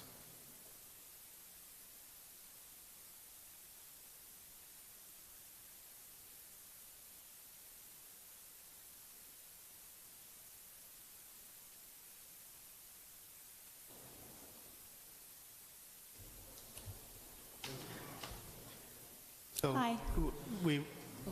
we will now consider 2 variance requests from CHS. CHS was requesting renewal of long-standing variances regarding psychotropic medication and tuberculosis screening. The request for tuberculosis screening is for a continuing variance. The request regarding psychotherapy medication is for a 1-year limited variance. I will ask CHS to present these requests.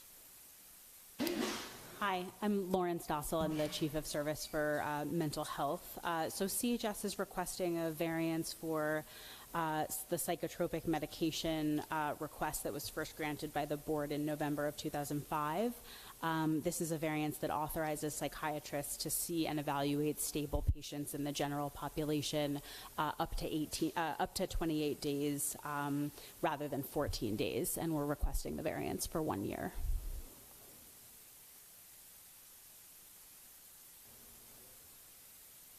Thank you. Zach Rosner from CHS Medicine. We are also requesting a tuberculosis screening variance related to the use of quantiferin gamma, so a blood test to screen for latent tuberculosis, which is a commonly accepted blood test in the community, has become the standard of care. This variance was first requested in 2013, and we're requesting for the QFT test to be included with tuberculin skin test as one of the screening mechanisms for TB.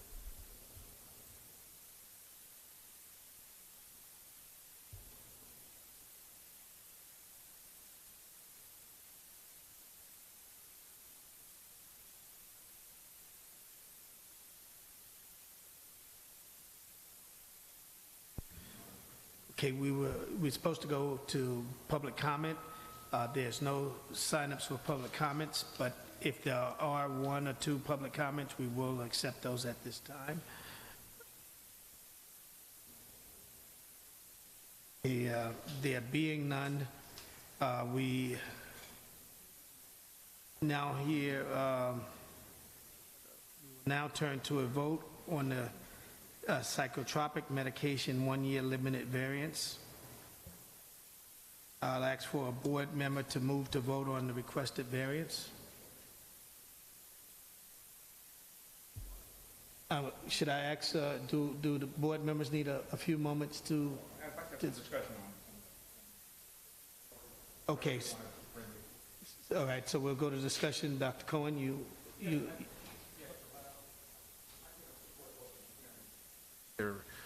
They're legitimate, they're state of the art and state of practice, but I think other board members do not feel comfortable giving a continuous year-long variance and would would prefer that we give you the 3 or 6 month variance that we traditionally give. I don't think that it'll make you come up here, twice as often, but other than that, I think it will not impair your practice. So, do you have a problem with that, or? No, I think we're fine to amend the request to be a 6-month renewal. Thank you. Well, I can say, Dr. Cohen is very generous because I really did not have knowledge in this area, and I asked staff to research it further and perhaps to return a psychiatrist so that we can get independent review. I know we do have doctors on the board, but we do not have psychiatrists, I don't believe, on the board that can determine some of the effects of a long-term continuous variance on the matter. That being said, I would accept a motion from the board regarding the psychotropic medication. I'll move. Well, you have to make a motion as to where. So the motion will be to approve the request for psychotropic medication process review for a 6-month variance. Seconded. A motion has been put on the floor to approve a 6-month variance for CHS to have a continuing variance on psychotropic medication. All those in favor? I just have a question. I think the motion made by Dr. Cohen was that this should not be a continuing variance. This should be a limited variance, as I believe it has been in the past, for a period of 6 months. That is what I meant to say. Okay, could you please restate the motion for clarification? And for Yes, record? I would move that the request for the psychotropic medication variance on our standard on psychotropic medications be for 6 months, and it not be it be revisited every 6 months. Second. Okay, there's a motion that has been seconded. All in favor? Aye. Aye. All opposed? One abstention. Motion carries. Now, you had a variance request regarding tuberculosis screening. Yeah. I think that was going to be a separate motion. Yes. Is there?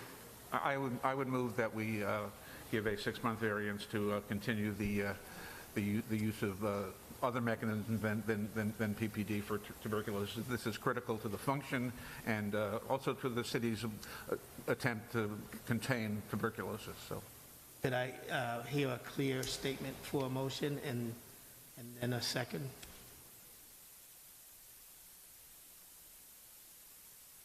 yeah. Oh, give it again. If you I'm can sorry. make it. The doctors were conferring. No, we weren't. You want to, Dr. Sherman, Ms. Sherman, you want to, I'm not a doctor. but do you want to classify the motion so that it makes clarification? I don't know what, I believe Dr. Cohen has made the motion, and I believe this is also for a limited 6-month variance, That's correct. and I'll second that. Motion has been delivered, second by Board Member Sherman. All in favor of the motion? All opposed? Any opposed? The motion carries. Thank you.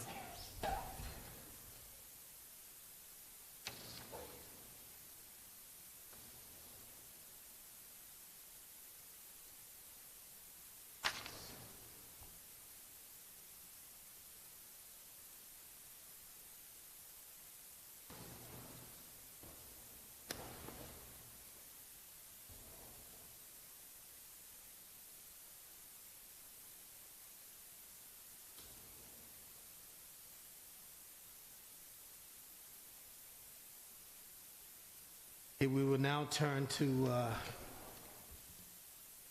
I think it's one item now for board member discussion.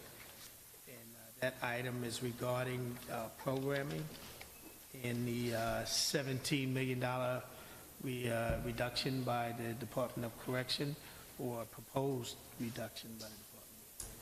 Chair, I'm going to recuse myself from this conversation because I'm on the board of the Osborne Association, which is something that I've declared to the Conflict of Interest Board for the city.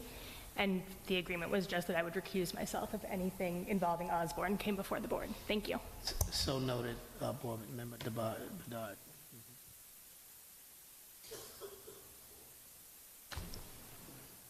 So we'll wait a few seconds so Board Member Bedard can excuse herself from the room.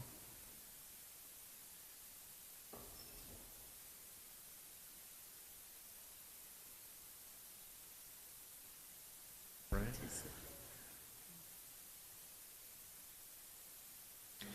Okay, so the Department of Corrections stated intent to cancel $17 million in contracts with nonprofit organizations to provide crucial programming and discharge planning services for people in custody effective July 1, 2023. So this is for discussion for the board, and I think for discussion, there are two senior members of the Department of Correction here.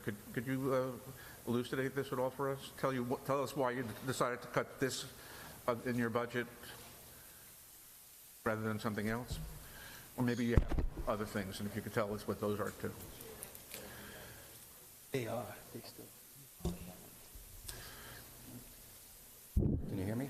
No, my apology. I didn't realize this was for us to discuss as listed. I thought it was for a board discussion.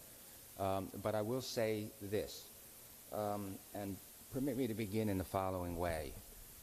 My first 2 years out of college, I worked in programs in correctional facilities, so I understand the importance of programming. I understand the importance of programming in terms of concerns about idleness and violence, but I understand it more in terms of educating people who are with us who often come in without skills. Today marks the graduation of people with GED exams, a program done with the Board of Education.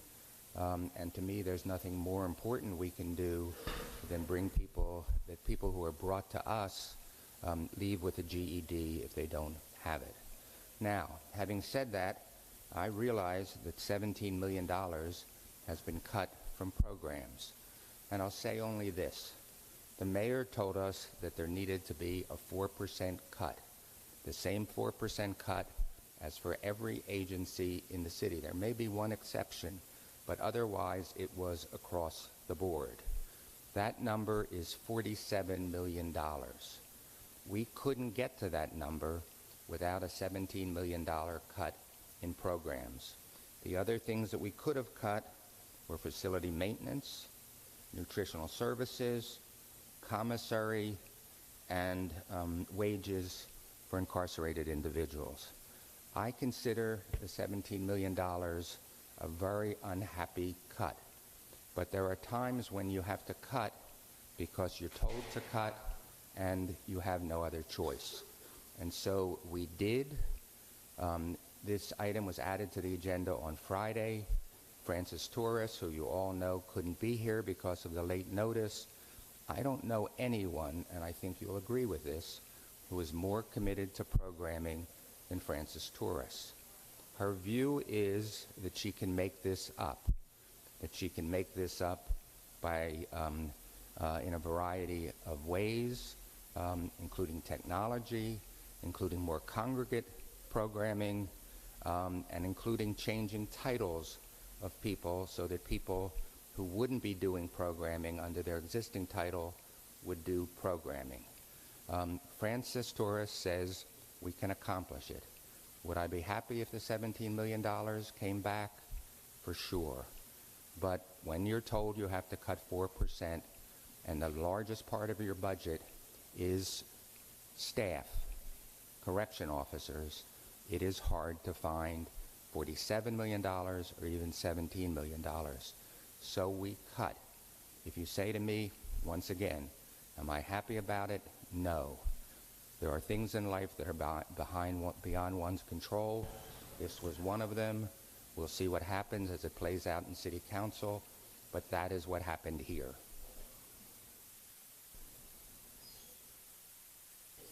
Yes, so 30% of, it's $17 million cut. 4% of your budget would, it's not, it's more than the personnel, relative to the amount of program support you give. It's a pretty large amount. And could you please, and I don't think you can say that it represents sort of a reasonable thing relative to the personnel, but could you tell us what programs you are cutting? I can tell you what we're not cutting. No, could you tell me what you're cutting? I'll start with what we're not cutting, and then I didn't ask that we'll go question. from there. We're not cutting any reentry services. We're not cutting any programming in mental health housing, and we're not cutting any substance abuse programming. We will be cutting congregate programming done by organizations that both you and I think have a rich history on Rikers Island. That will be cut, and that we will try to make up. So what programs are you cutting? The programs that were done by those outside providers. So this is all outside provider? I'm sorry, I wasn't aware of it. Well, it's all outside of provider money, yeah. But is there any other outside provider money? Excuse me, Dr. Cohen. I'm just trying to understand what programs. Yeah, I just don't want it to be argumentative. My understanding is there is outside of provider money for reentry programs. That is not being cut. I see. Yes, Board Member Felipe. No, I mean, I think, I don't know if you could answer more, what do you mean by not cutting reentry programming? Like, would people be able to enroll in programs of the ones like Fortune and Osborne run, while in Rikers before they go home? I'm Do going they have to wait when they go home? I'm going to apologize. Your question suggests that God is often in the details. I don't know the details, but Francis Torres does. We'll provide them to you. But what I've been told is we are not cutting reentry programs.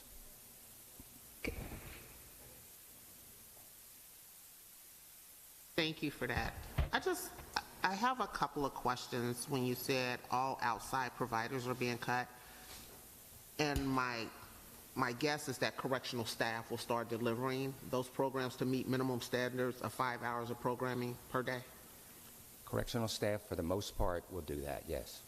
So here's the other question, I guess, contradicting again from Mr. Cumberbatch's, thank you for your statement about staff being short. Yes, I took notes. I guess safely how 17 million can be cut in correctional staff to deliver it when correctional staff doesn't even have the staffing capacity to do correctional staffing of security and safety. So the reason this was on for the board discussion is because you have correctional officers who are the custody, safety, and security of a facility stating they're overworked, they're exhausted, 18 hours, shortage of staff, but then you have a cut that says correctional staff is going to deliver the programs on top of the security and custody that is going on. And I guess I'm struggling with how is that even possible when we're having this conversation. I hope this ends your struggle. But correction officers do not deliver programming. They deliver security and safety during programming. Many of them, because of their backgrounds and skills, are helpful, as you might imagine. But programming is delivered by a programming staff that is comprised of civilians. And Francis Torres believes that in a variety of ways we can make up for that funding. I can't tell you more than that. I don't know more than that. But I want you to know that she is as thoughtful about this as can be. And if you need more information from her, I'll provide it in a hot second. Thank you. I guess the only other question I have is how many program staff are actually staffed versus how many program staff are being eliminated. But we can follow up. We're not eliminating any program staff. No, I'm talking about the correctional staff the contractual staff that comes in. to deliver programming right now is around, from Osborne, is 90 people. So I'm just wondering how many program staff is already staffed in the facilities that's going to make up for 90 bodies being removed. I'm going to... And we can follow up with that one-on-one. Just also, board member, we can refer to the record from a previous board meeting. No, that's fine, and we'll follow up. And Deputy Commissioner Torres can confirm, but I know she reported at a previous board member of on-staff, programming staff, and contracted staff for a total of 541. Yep. I don't remember the number, but and Chair, we have it on the record. She reported at City Council that she thinks she can fill the gap. And so if you need more information, I'll try to get it to you. Yeah. I do have a question, and this is, I assume, in the category of for follow-up. Is there a documented plan for how this transition, which is supposed to happen in under 3 weeks, is going to happen? Does the Deputy Commissioner have a documented plan both for how the corrections staff is going to step up and how the entire caseload currently being handled by the nonprofits will be transitioned to the department staff? I can only answer this. 2 weeks ago at City Council, she said the plan was in development. There's 2 weeks have passed. I'll try to find out the status of it. Okay, we would also like to see a copy of the transition plan. Thank you.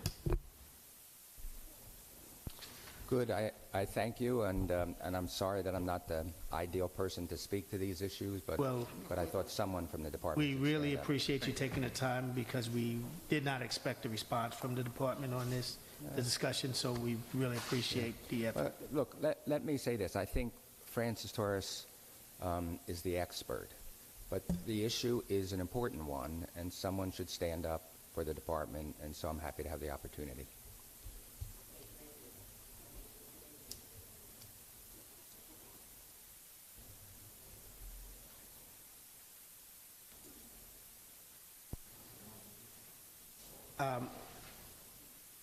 Our next order of business is to vote to go into executive session. Will a board member move to enter into executive session to discuss proposed litigation and personnel matter? I make a motion. So moved. Go ahead. Second, either one. Is there a motion? Yes, I move. Is there a second? Second. Okay, so move. Will all in favor, please say aye. Aye. All opposed? At this time, the board will go into executive session and will ask for all other non-board members to leave the room. And we will announce when we're back in session. Thank you. Thank you.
they been on it. Oh, you having public comment? Oh, you know what? I gotta go. I have to go. Okay.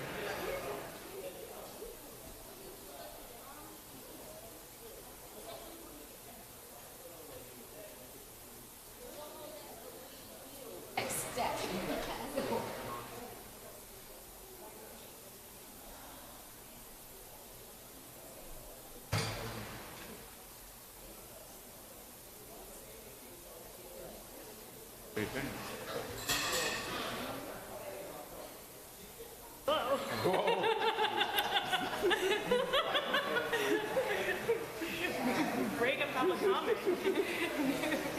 Pretty big news alert.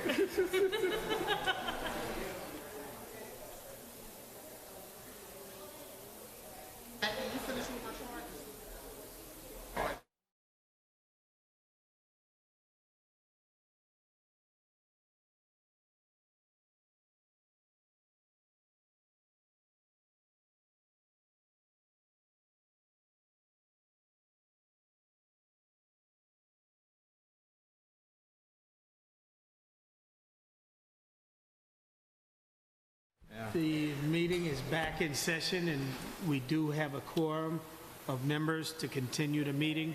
A couple of members will be returning shortly from a brief break.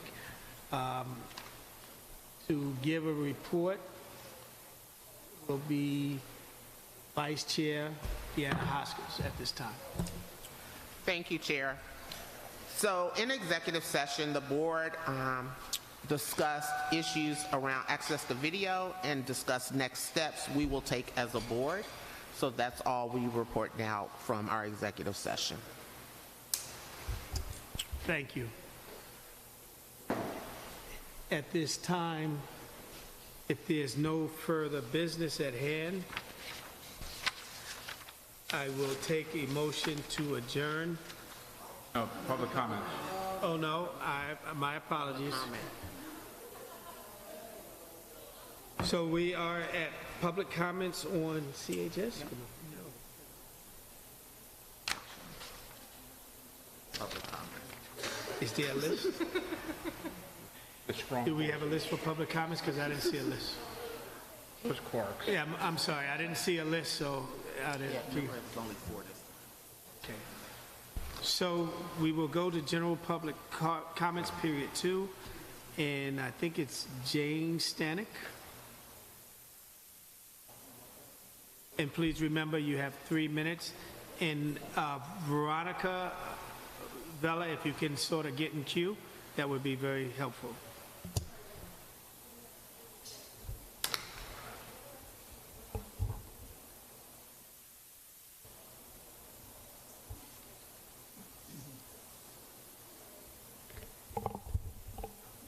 I'm Jane Stanicky, and I think I've earned my... Mike, closer? Yeah. I think I've earned my way here by spending 12 years once a week going to Rose M. Singer. Women are not small men. If women are not small men, why do we treat them that way? In the 1700s, when there were few women prisoners, there seemed no need for separate facilities. Then, predictably, the inevitable...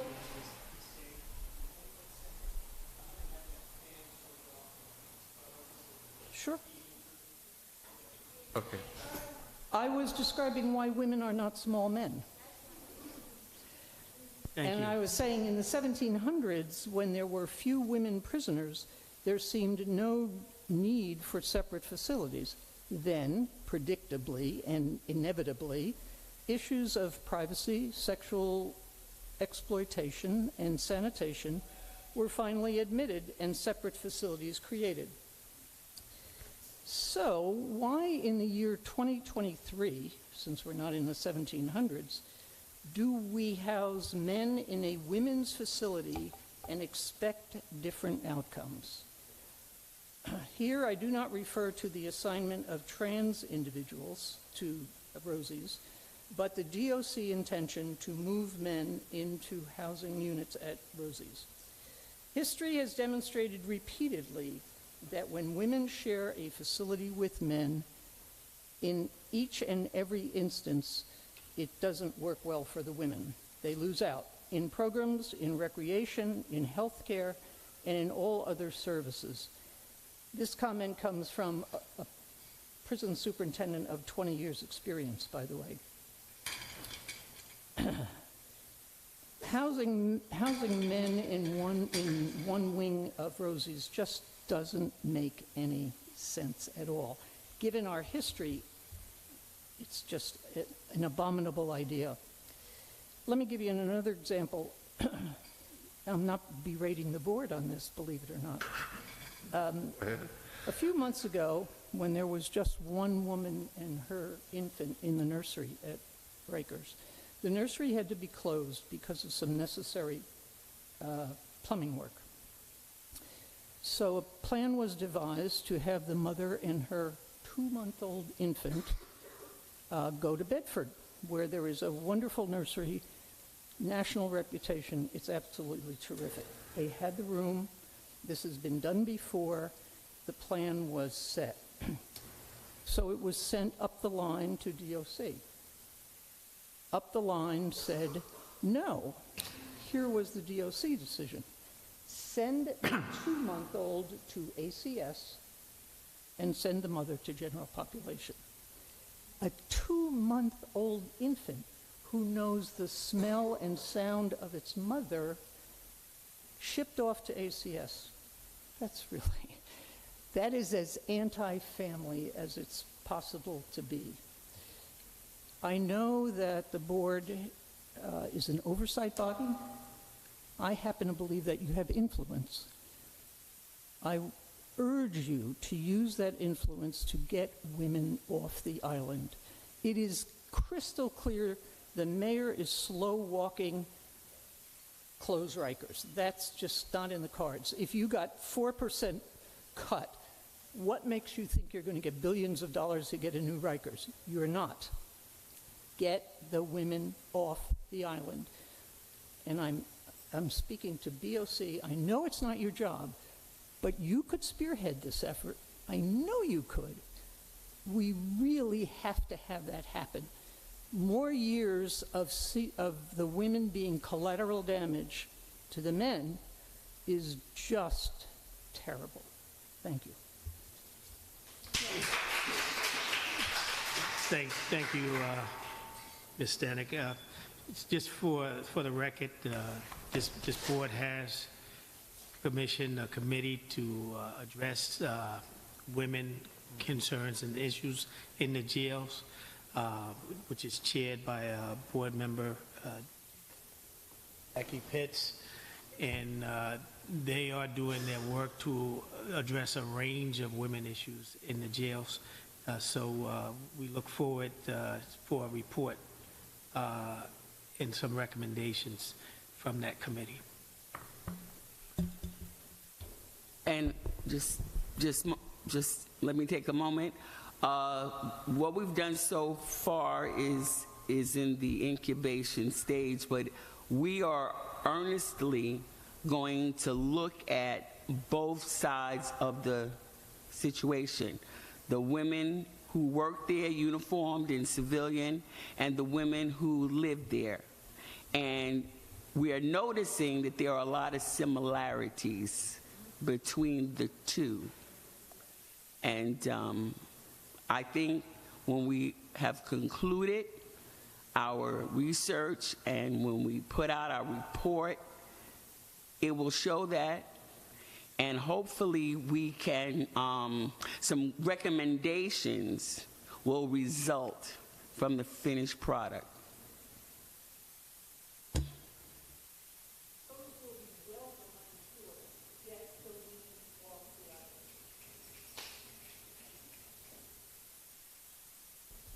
Hi, I'm Veronica. I'm with the Prisoners' Rights Project of the Legal Aid Society. We continue to be alarmed by the department's ongoing attempt to eliminate all lingering transparency into what's happening in the jails. Commissioner Molina continues to act like he was just appointed and needs to reform the dysfunctional system he inherited. But it's been well over a year, and all we've seen are, instead of steps towards reform, are backward steps towards entrenching the culture of violence and dysfunction. Where are the robust measures intended to improve conditions and change the culture?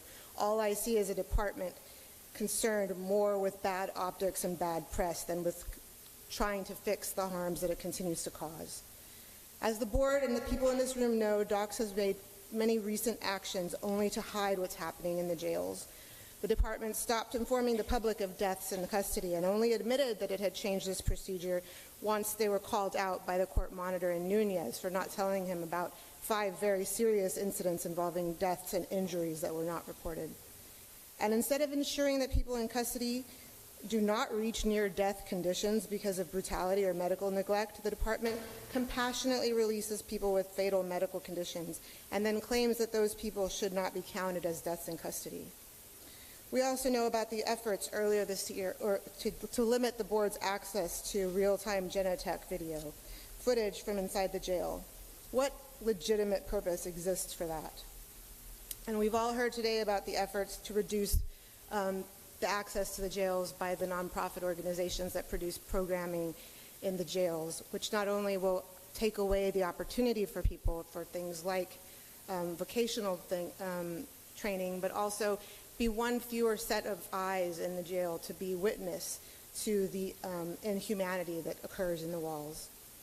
We're also seeing at Legal Aid the effects that this clear institutional mandate to obstruct in our legal cases against the department.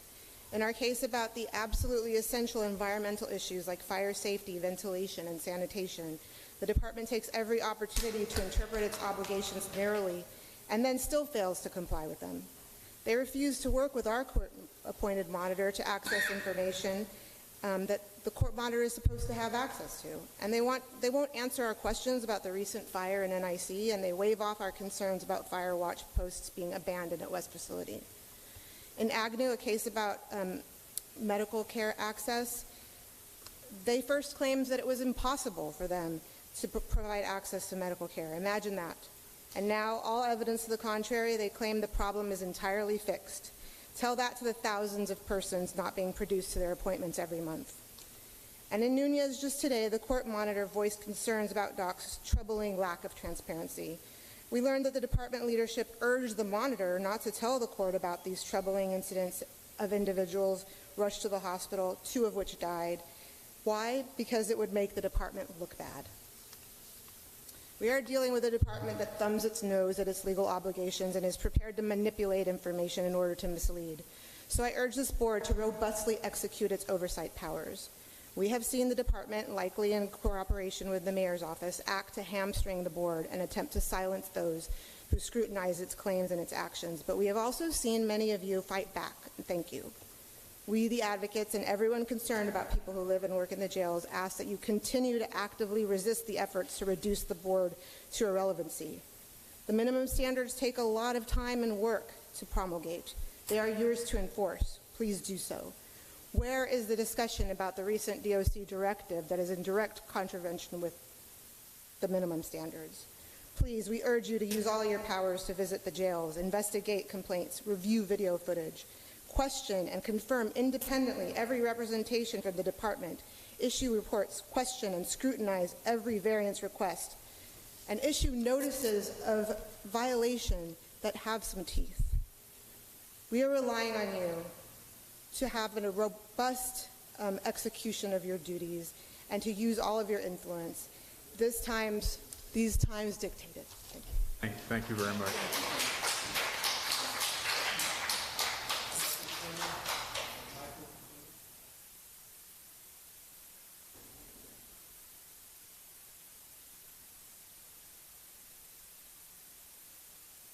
Is Sade Leonard, if you can prepare yourself to come forward.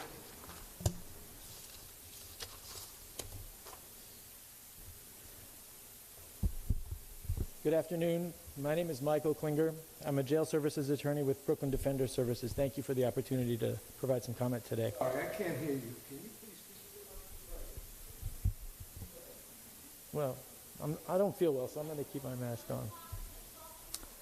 Regarding, I'll start again. My name is Michael Klinger. I'm a jail services attorney, Brooklyn Defender Services, and I appreciate the opportunity to provide a comment today.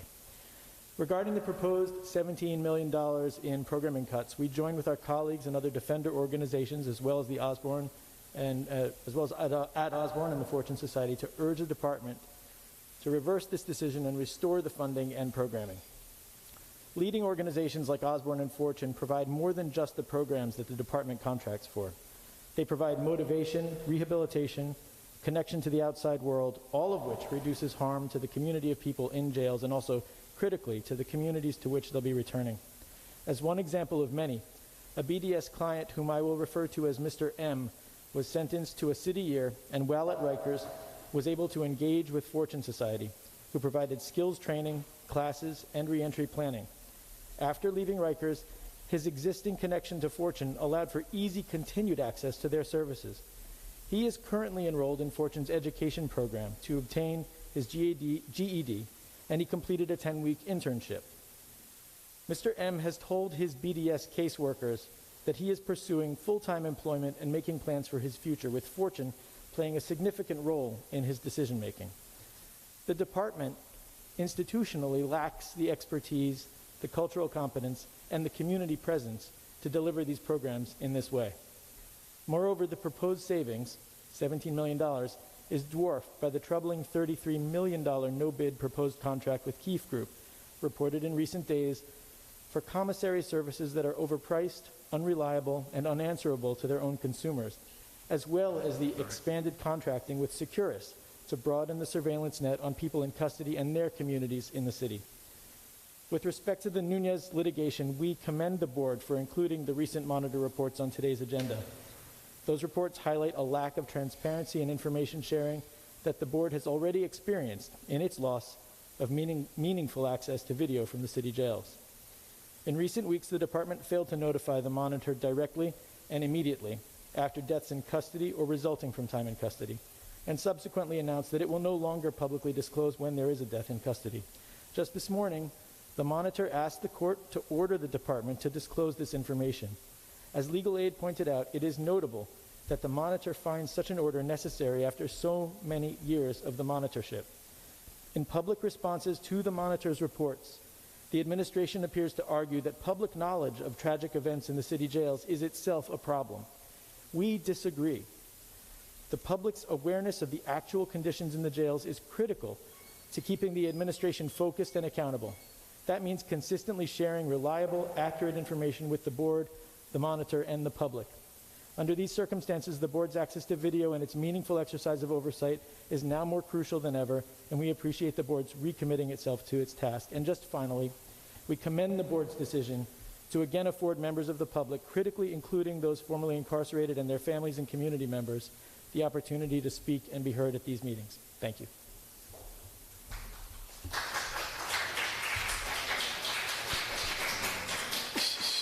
Sade Leonard and Natalie Forenzo, if you can prepare yourself.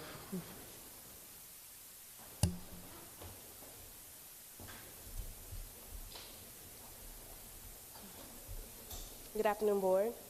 My name is Sade Leonard. I'm a city correction officer. But I stand before you today just not as a city correction officer. I'm a God-fearing woman, I'm a mother, and I'm a United States Air Force war veteran. I asked you guys to listen to my story about being a sexual assault victim. Not only was I sexually assaulted once, but I was sexually assaulted twice in RNDC, and little to nothing was done. The first time I was entering a special area, the barbershop, the inmate was in the hallway, he groped my behind, unprovoked. I was humiliated, angry, needless to say, nothing was done. No one comes to work to be touched and sexually harassed and sexually assaulted. The second time, on June 21st, 2021, I relieved an officer who worked 24 hours, no meal, no sleep, no relief. Happy to see me. I get on the floor, 5 minutes later, an inmate touched my butt and my vagina area. Humiliated. And he told me in my face, that's what you get for coming here. Who comes to work in those conditions and to expect those type of reactions? And nothing was done. Little to nothing was done. The same officer that relieved me with no meal for 24 hours had to come back and restrain the same inmate. The inmate left the housing area for 5 to 10 minutes and was returned to the housing area while I was still there, no relief. So I had to watch him, nothing happened, come back, look me in my face again. Who deserves that? That is unfair. Unfair. I can honestly say that I fought for all of you in this room for y'all freedom without even knowing you guys, for y'all freedom of speech, and I will do it again honorably. But I'm asking you guys to hear me out when I say this. Sexual assault and sexual abuse in the Rikers Island needs to stop. And you guys have to take seriously our rights as women working in these conditions, that something has to be done. The law has to change. They have to feel a deterrence for what they're doing.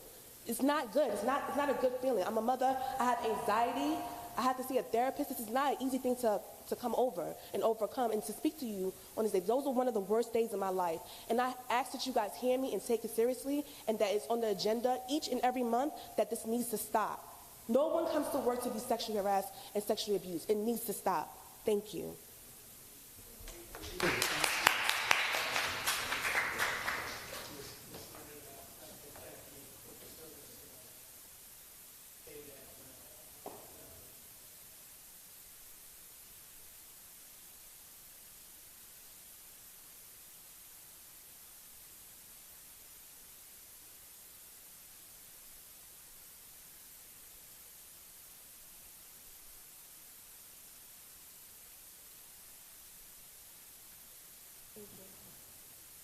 Thank you.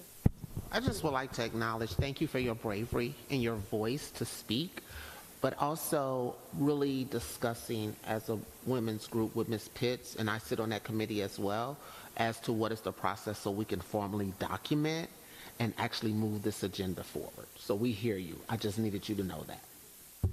Thank you. We all hear. Yeah, we all hear. Thank you. Thank you.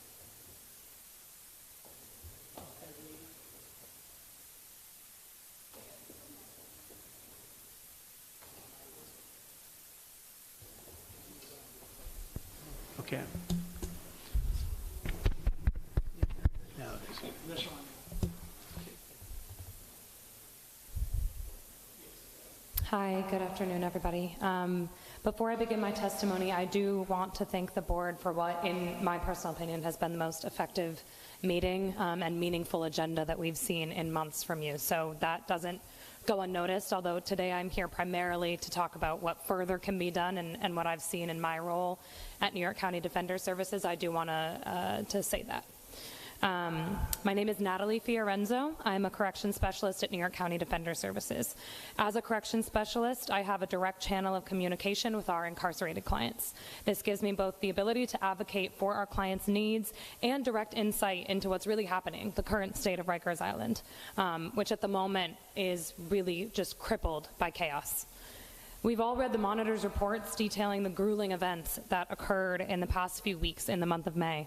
But frankly, as advocates, we've been screaming at the top of our lungs about the life-threatening conditions that created those incidences for years. Let's not forget what happened even before this, before the last board meeting that didn't happen on April 6th when a fire ravaged through the North Infirmary Command, injuring both detainees and Department of Corrections staff. We still don't really have answers about that. How was the fire able to cause so much damage before it was eventually put out? Why were detainees put directly back in that housing area just hours after it was burned to dust? And why wasn't there an effective fire safety protocol in place, most importantly? These are questions that the victims, their families, and the public deserve answers to. It is for this reason that on May 2nd, the public defender offices of this city submitted a joint letter to the board asking that you publish an independent report on that fire and add the topic to the May agenda. It was not on the May agenda. It was not on today's agenda. We hope to see in the days and weeks following this hearing the board's serious attention to that matter and ultimately a full report about the failures and the negligence of the department and the department's leadership that occurred on that day. Let's also not forget the newly published ESH directive that was released on March 29th, in which the Department of Corrections gives themselves greater discretion to place children in what is effectively punitive segregation by another name, going against years of precedent set by this board. Individuals aged 18 to 21 will now be subject to the torture that is enhanced separation housing, which includes the use of restraint desks, forced to sit with both of their ankles and one arm shackled while they participate in programming. You're all seated right now, and you've been seated there for over 3 hours. Imagine if the entire time you've been sitting here, you have one hand chained to that desk. Now imagine both your legs are spread the width of your chairs because your ankles are also shackled. You can't shift around. You can't go to the bathroom. You're sitting here for the entire 7 hours of your programming. Also, this entire time, you're supposed to be actively engaging in this programming. If you don't, your 45 days could be 60 days, could be 120 days, or even longer. Could you sit through that right now? Seriously? Could you have done that at age 18? Bottom line is, Rikers Island is deadly and needs your very genuine oversight. Our asks for you today are the following. Please conduct and publish a board investigation into the fire on April 6th. Place the fire on next month's agenda so that the Board of Correction can question the department in the eyes of the public, and work with the department to limit the use of restraint desks and placement of young adults in ESH. We also have submitted a written testimony with the same asks. Thank you very much. Yeah. Thank you. Rachel? I just want to add, Excuse me, Dr. Cohen, you're out of order at this time. Oh, I was in one of the ESH restraint units, and to amplify your comments, there was no individualized basis for putting people there. There were no hearings. There's no due process, and we will follow up on that. Thank you. Is this Rachel? What is your last name? How do you pronounce it, please? It's Schneiderman. Schneiderman. Thank you. Schneiderman. Good afternoon. My name is Rachel Schneiderman. I'm also a correction specialist at New York County Defender Services, and I just want to echo my colleague Natalie's sentiments and thank the board, especially for putting the comments of people in custody ahead of DOC comments. That is much appreciated. Today, I want to emphasize that not only does Rikers continue to present a chilling reality for anyone forced to spend time there, as has always been the case, but to underscore that right now, this current moment leads me and many of my colleagues to be particularly fearful about the direction Rikers and the Department of Correction is heading. I want to share a story. A few weeks ago, I was talking to a few other advocates, and we were just talking about what's going on in Rikers, and someone mentioned the tragic and avoidable death of Mr. Rubu Zhao. And we all shared the sentiment of being especially concerned that something like this could happen in a PACE unit, supposedly the kind of unit with the highest level of care and the highest level of supervision. And another person mentioned Reuven Blau's recent article about James Carlton, which had been published that day. The article detailed the life-altering injuries that Mr. Carlton had suffered as a result of a use of force that landed him on life support and eventually paralyzed from the neck down. This news was particularly disturbing to me and our office because we had received similar news the previous weekend, just a few days prior to this conversation. And I shared that with these colleagues and said our client, Joshua Baez, was also on life support after going to the clinic for a headache. The amount of information provided to us from CHS and DOC was incredibly limited, and we were at a loss as to how Mr. Baez, a young man at the age of 31, could so quickly deteriorate. And we were all certain that there was more to the story and anxious and terrified for what we would learn in the coming days. And then another colleague shared a similarly harrowing story of someone who was at the time in the ICU because he was brought within an inch of his life after DOC officers let him languish in an intake cell for hours after he had been beaten senselessly. The group of us that were all discussing sat in silence, all horrified that not only had we each individually learned of a tragic, avoidable, and life-threatening event happening to people in DOC custody, but that we had all experienced this collectively, that all of these events had happened in quick succession within a matter of days. And if we as advocates felt this, I cannot imagine how it must have felt to share a dorm with one of those people, and to be forced to watch as DOC allowed unchecked violence to unfold and be filled with the creeping sensation that you might be next. And in the face of this violence, dysfunction, and loss of life, the department's only response has been to limit the public's access to information of this nature. They were evasive, inaccurate, and disingenuous with the information provided at every step of these tragedies. And then they formally announced that they would cease providing information at all when such tragedies occur in the future. Commissioner Molina and the department have sent the message that the lives at stake do not matter, and that what is most important is protecting the department's image. In this moment, board oversight is vital, and members of this board can no longer let the department's ineptitude go ignored. Thank you.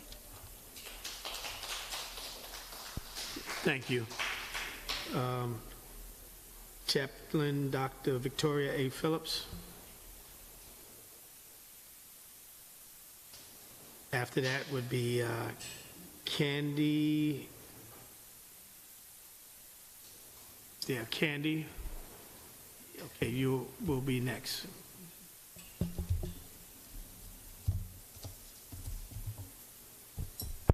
Can you hear me? Peace and blessings, everyone, including you too, Chair. I just want to highlight a couple of things very quickly. Dr. Gonzalez, I think that's his name, he was amazing, great presentation today. However, he kept talking about realignment. How does one realign back to a barbaric culture and torture and violation of human rights? So, coming from an academic perspective, I would like to get him on board to talk about his realignment, because after he said that for the third time, I was lost on how we're going to realign when the monitor was brought in because of the barbaric conditions.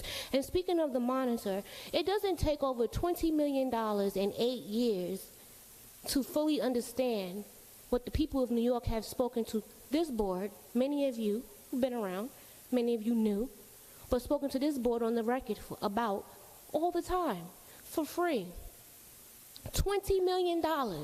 The city of New York has paid for someone from Texas to tell this board what we tell you for free. And speaking of what we tell you, how dare you have the audacity to limit public comment to 10 speakers? 19 heartbeats died last year, 2022. And you're telling the people of New York that you're not even allowing their loved ones to come stand before you in one hearing to speak on the record. That's an insult to the people of New York. And speaking of the people of New York, I advocate every day for everybody in my community, officers included. And if you want receipts, I can give you some of captains and family members that I have assisted. And I say that because that committee, that women's committee, I want to be a part of it. You know why? Because I've stood on this record and spoke about officers not having bathroom breaks, officers not getting home on time. 7 years ago at City Council, I advocated for more funding for officers because they were then working 3 tours. This is not a new issue. This is an administration failing at every step issue. I've advocated for DOI to expand. That's when we brought in Serena, and then Melina fired her the first day on the job. I advocated for this board to get more funding. Y'all wouldn't even have workers the way y'all do right now, even though you need more, if it wasn't for our advocacy. And I advocated for over $30 million in programming. So when they say they're cutting 17, ask them where the other 13 went. And I say all of this because I care. I say all of this because I show up. And I don't get paid a dime for what I do. But I care because I'm a New Yorker. And so I'm encouraging each and every one of you. Utilize your position of leadership and stand tall on it, and don't be wrong and strong. Be right, correct, and spearheading leadership and change in this city. And lastly, I'll say, Chair Sampson, it is time for you to resign. Peace and blessings.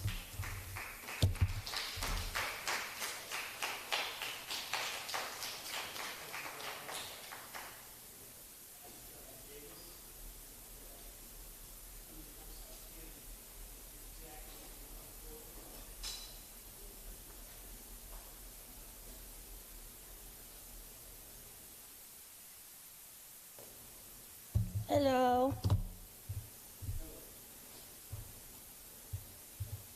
I'm trying to find my speech. Hello, my name is Candy, aka Solitary Survivor, and I used the alias Solitary Survivor because I spent 1,168 days on Rikers Island. Out of those 1,168 days, I would spend 1,122 in solitary confinement. It's hard for me to come up here and speak because I still have a lot of nightmares, daymares. It's hard for me to go to sleep at night because of the torture. As she said, she was sexually assaulted. Well, I was sexually assaulted almost every day. Not by the inmates. The inmates didn't bother me. It was the officers that sexually assaulted me. It was the officers that gave me pills to take. It was the officers that told me to stop cutting my arm left to right, go up and down because it's not working.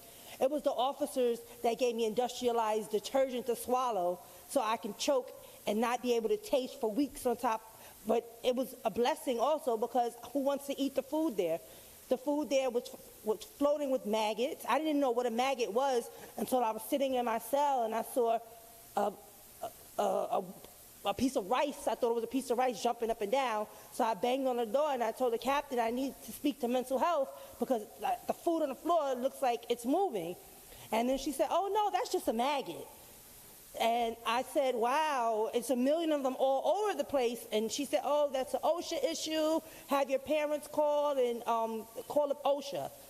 And I say that to say, not only was I being bitten by the rats, the mice, the roaches, the flies, the officers too, the doctors, the staff. It's disgusting. No one deserves to be in Rikers Island, not even the officers. As bad as they tortured me, I don't think they deserve to be there. They need to shut Rikers Island down. And I'm not saying move everyone to Paradise, but move them where they can get water, medical attention, mental health attention, especially the women there. I was in there and there was a woman who was pregnant.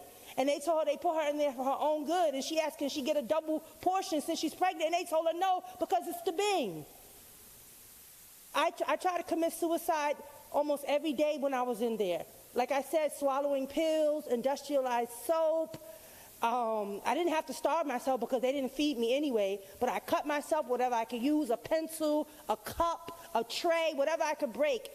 And I just feel so upset that there's still people in Rikers Island, there's still more Khalif Browders, there's still people dying. I'm not saying put people in Paradise, but I'm saying put them somewhere where they can learn from their behavior. Not go back out in the society and do the same thing again because they was tortured. Thank you so much for listening to me. If you have any more questions, I'll be there to answer them. Thank you, Candy. Yes, thank you, Candy. I can say that I have been on the record to talk about the disparity in women PACE unit at Rosie's. That's something that we are, diligently looking at because it is a big concern to me and to this board. So we continue to follow up on those serious comments that you made. Thank you. Good afternoon. I see that the board is very new. This is a new board compared to what I testified in front of previously before. My comments is towards Mr. Sampson. I just got off the phone with somebody that knows you pretty well, and I was so surprised how you handle certain people in here, even some of your board members. I see that you was very authoritative and you was very egotistic in your attitude. But one question I wanted to ask you, right? This is about issues that's going on in criminal justice. Are you willing to actually sit down with the members, the advocates, and sit down and discuss what's actually really going on that you don't know about, that's not actually being really said in this hearing right now? Because I noticed, I became afraid at some of the things I heard, and I did 30 years in prison. And I became very afraid, especially when you had a correction officer stand up there and say, it's about security, when the biggest problem on Rikers Island is security. So what I wanted to know from you, not your board, right? Because I really want to know, are you willing, as the boss, or the one that has the authority on the board, to actually call the advocates in your office and sit down and talk with them? Or have you ever really done anything dealing with criminal justice, because this is an ongoing problem. Every time we come, it's a different board, right? And we come with the same problem, but we don't get no results. You know what the results is?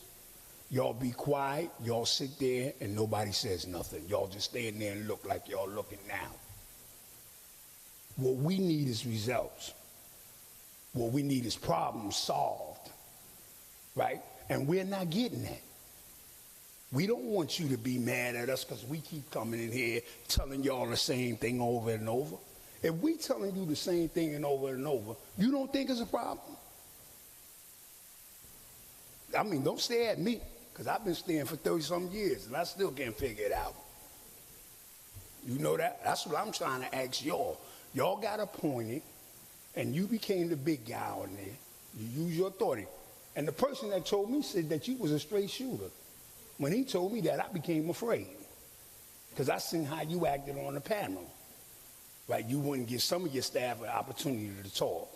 You wouldn't give some of your staff an opportunity to answer questions. And I became afraid of you, because I said, when I get up there, he might use anything to me. So what I'm trying to ask you again, are you willing to sit down with us, person to person, and sit down and hear the issues? Because I ain't going to tell you what I went through for 30 years. Because I'll be saying the same thing over and over. What I really want to know, how do we solve these problems with all of y'all saying? What is 1, 2, 3, 4, 5, 6, 7, 8? It's 9 of y'all on the board. Y'all been hearing problems all day. Now, how do we solve some of these problems? Do we get to some of these issues? Or we just come in here to talk so y'all can go back and write the paper and say, well, I listened to so-and-so. Or y'all go back and talk to the mayor, Adrian Adams, whoever they is, and tell them, well, yeah, we heard some of these problems. It's issues. Because I know one thing. You said, when that female officer said what she went through, you took the mic and said, well, yeah, we sorry to hear that, this, that, and other. But I know as soon as one of these females told you what happened to them in prison, you just sat there and nodded your head. So what are we here for? Let's be realistic about the issue. Are we going to solve the problem, or are we just going to continue to stand and hear the problem? Now, I'm talking to you again, Mr. Sampson. Are we going to meet, or are we not? I'm coming to you man to man. Let's forget the employment status. I'm coming to you as a man, talking to you as an advocate, talking to you as a person that's been formerly incarcerated, talking to you a person that got all his educations, bachelor's, associates, all that while I was in prison. Now, I want to know, do you really want to hear the problems that the advocate is telling you about that's going on? Because I seen when the correction officer got up there, one correction, she said, well, they assaulted this person, they assaulted that person, but one thing they never told you, what's the statistics on officers on inmates? They never told you that.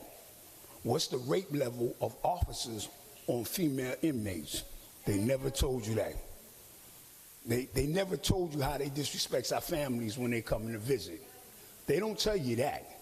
But they're going to tell you everything they want to know, want you to know about what's going on with the officers. They ain't going to tell you all that, everything that's going on wrong with the officers. So I want to know, what are we going to stand up here, sit here and do? We going to sit up here and stare like y'all still doing? Or we going to get some questions and answers? Yeah, I'm listening. Hello? We're going to get some answers. I hope so. Yeah. The committee that I'm the chair of, we recognize, like I said earlier, I don't know if you were here, the name of the committee is Women in the City Jails. Mm-hmm. Women who work and live in the city jails. Mm-hmm. Okay? So that's the people in custody, the uniform, non-uniform staff. Mm-hmm. There are similarities across the board with all the women. Mm-hmm. There are people in custody that are being sexually assaulted. Indeed so. And there are people that are in uniform that are sexually assaulted. I don't disagree. And there are females who are civilians that work in a correctional facility that are sexually assaulted. I don't disagree. So, one of the things that we're going to do, the committee is going to do, is we're going to come up with some evidence-based information. That's the first thing. You have to research it, then look at it, and then problem solve. Can I say one thing? No. Yeah, you can't. Go ahead. I appreciate it. The man been telling everybody that all day, so I appreciate it. Right? Ms. Pitts, yeah. Let me ask you this one question. I noticed you said about the women. Yeah. That was part. You said all 3 stages of the women. Yes. How many have? What about the men? What you gonna ask me? No, go ahead. The men. What you gonna ask? I deal with both. What you gonna ask me? What about the women that's advocates? You willing to sit down with them? Sure. All right, well, I hope so, because they got a story to tell. Yeah, I'm sure they do. But you know what? After a certain amount of time, it happens. The same story happens to so many people. Okay, so. You know something, Ms. Pitts? I work in a women's shelter. Yeah. I work in a women's shelter at night. Right. And when I go in that shelter at night, let me tell you something. I am scared to death of sexual harassment. When a woman, and they walk with their towels, I can't even tell them, yo, you got to go back in the room. You know what they tell me, my boss tell me? You can't say nothing. What do you mean you're scared of sexual harassment? What, man? They gonna sexually harass you, these women? That's what you're saying? They can put it on me. Oh, okay. The last thing I want to say, and Mr. Sampson can speak for himself, but he is all about doing the work for this board. There are things maybe you think you know, and there are lots of things that you don't know. So he's relatively new to the board. There are a lot of behind-the-scene issues. So I would just ask you to just wait, look, and just wait and see what happens. Again, and I'm not arguing with you. I'm not going to debate it. The bottom line is this, right? Whatever goes on behind the scene, that's between you, him, and the wall, right?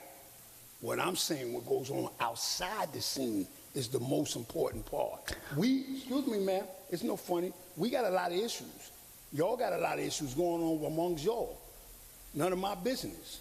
My business is what's going on out here.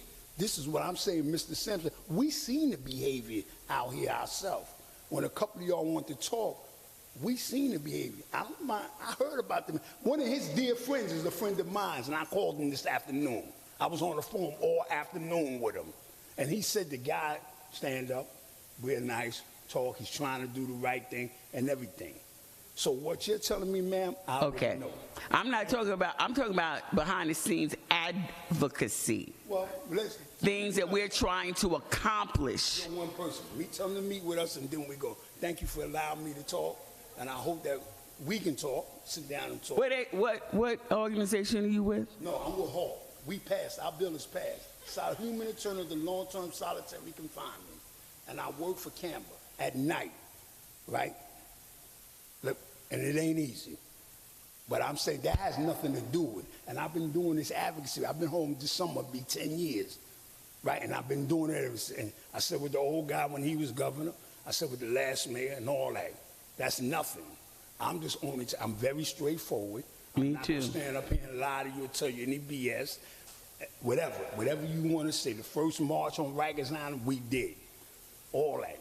What I'm saying to you is that we need help as human beings. We're not talking about formally. We all understand that. Your message is received. Thank you so much. Thank you. I'd like to see you.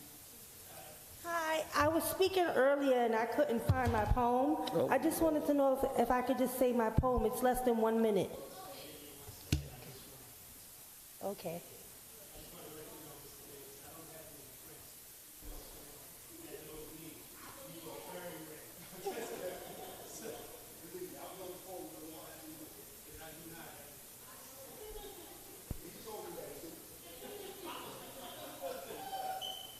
Okay, because of COVID, I wasn't able to have mental health services, like everything went haywire, so someone from a program told me that I should write.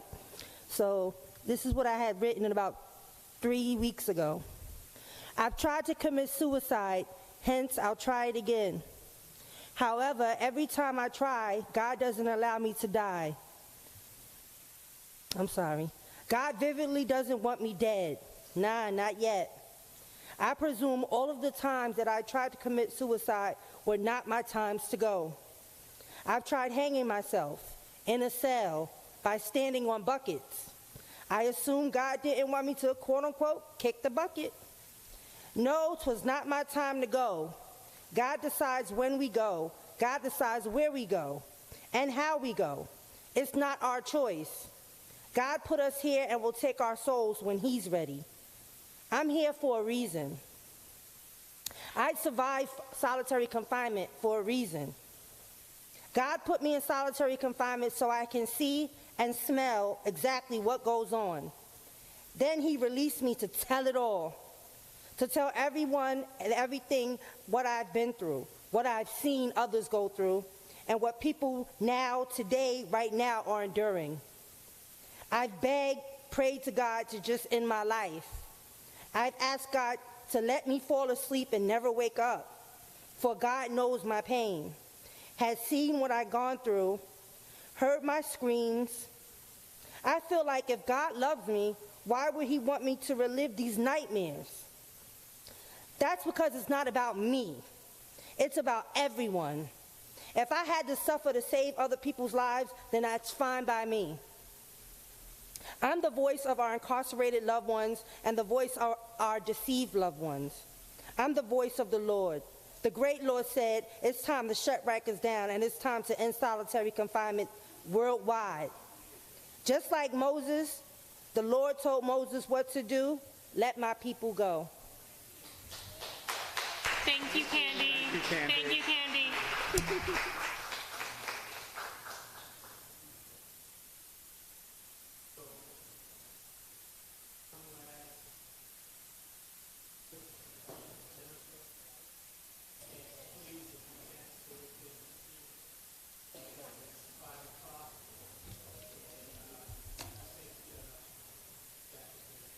I'm sure you are. I'm sure you are. And first, okay, my name's Jennifer Parrish. I work at the Urban Justice Center Mental Health Project, and I'm a member of the Jails Action Coalition and the Halt Solitary Campaign.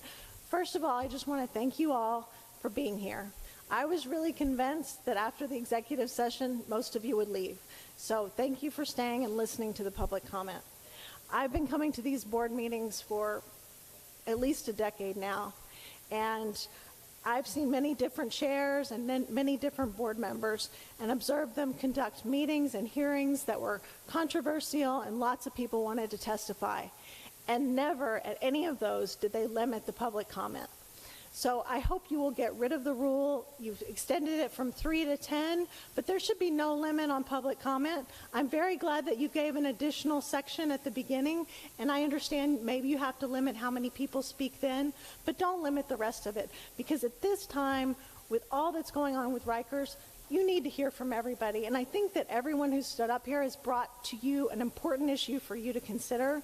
And I know that the commissioner doesn't seem like he wants to share information with you, so I think you really need to hear it from the public and from the correction officers who are coming here to tell you the same thing. But I'm very concerned that there were some key things that should have been on your agenda that weren't, and I hope you'll address them at future board meetings. One of them is related to solitary confinement. This board has been invested in trying to deal with solitary confinement for more than a decade now, and it's not dealt with. There are people sitting right now in solitary confinement. At NYC, we know that's basically lockdown. They want to call it involuntary protective custody. It's not. People are locked down all day, and now even the little television that they added to people's cell, that's not even working. There was no discussion of that. There was no discussion of the new ESH directive, which was mentioned by the public, that it violates the board's rules, and the Department of Correction adopted it anyway. That's a directive. That's a permanent thing that they're putting in place in violation of your rules. They also you haven't talked at all about the mental health units. The deaths that have happened on the mental health units, and Correctional Health Services wasn't even asked about that at all. They're closing AMKC. What does that look like? Where are they putting people? There are a lot of mental health units there now. That should have been asked about. We're starting summer next week. There's always an issue about heat on Rikers Island. Nothing asked about their plan for that. And you had the contracts on to discuss as a board, but you didn't have the Department of Corrections here to tell you what that plan was. They testified at the city council. At that point, they didn't have a plan. Well, now they're 2 weeks closer to it happening. They should be presenting you with a plan. So those are things that you need to hear from the department, and I encourage you to do that going forward. Thank you. Thank you. Okay, that concludes our public comments. Thank you, everyone who attended and participated in today's meeting. Our next meeting is scheduled to take place on July 11th, 2023 at 1 p.m. At this point, I'll take a motion to adjourn.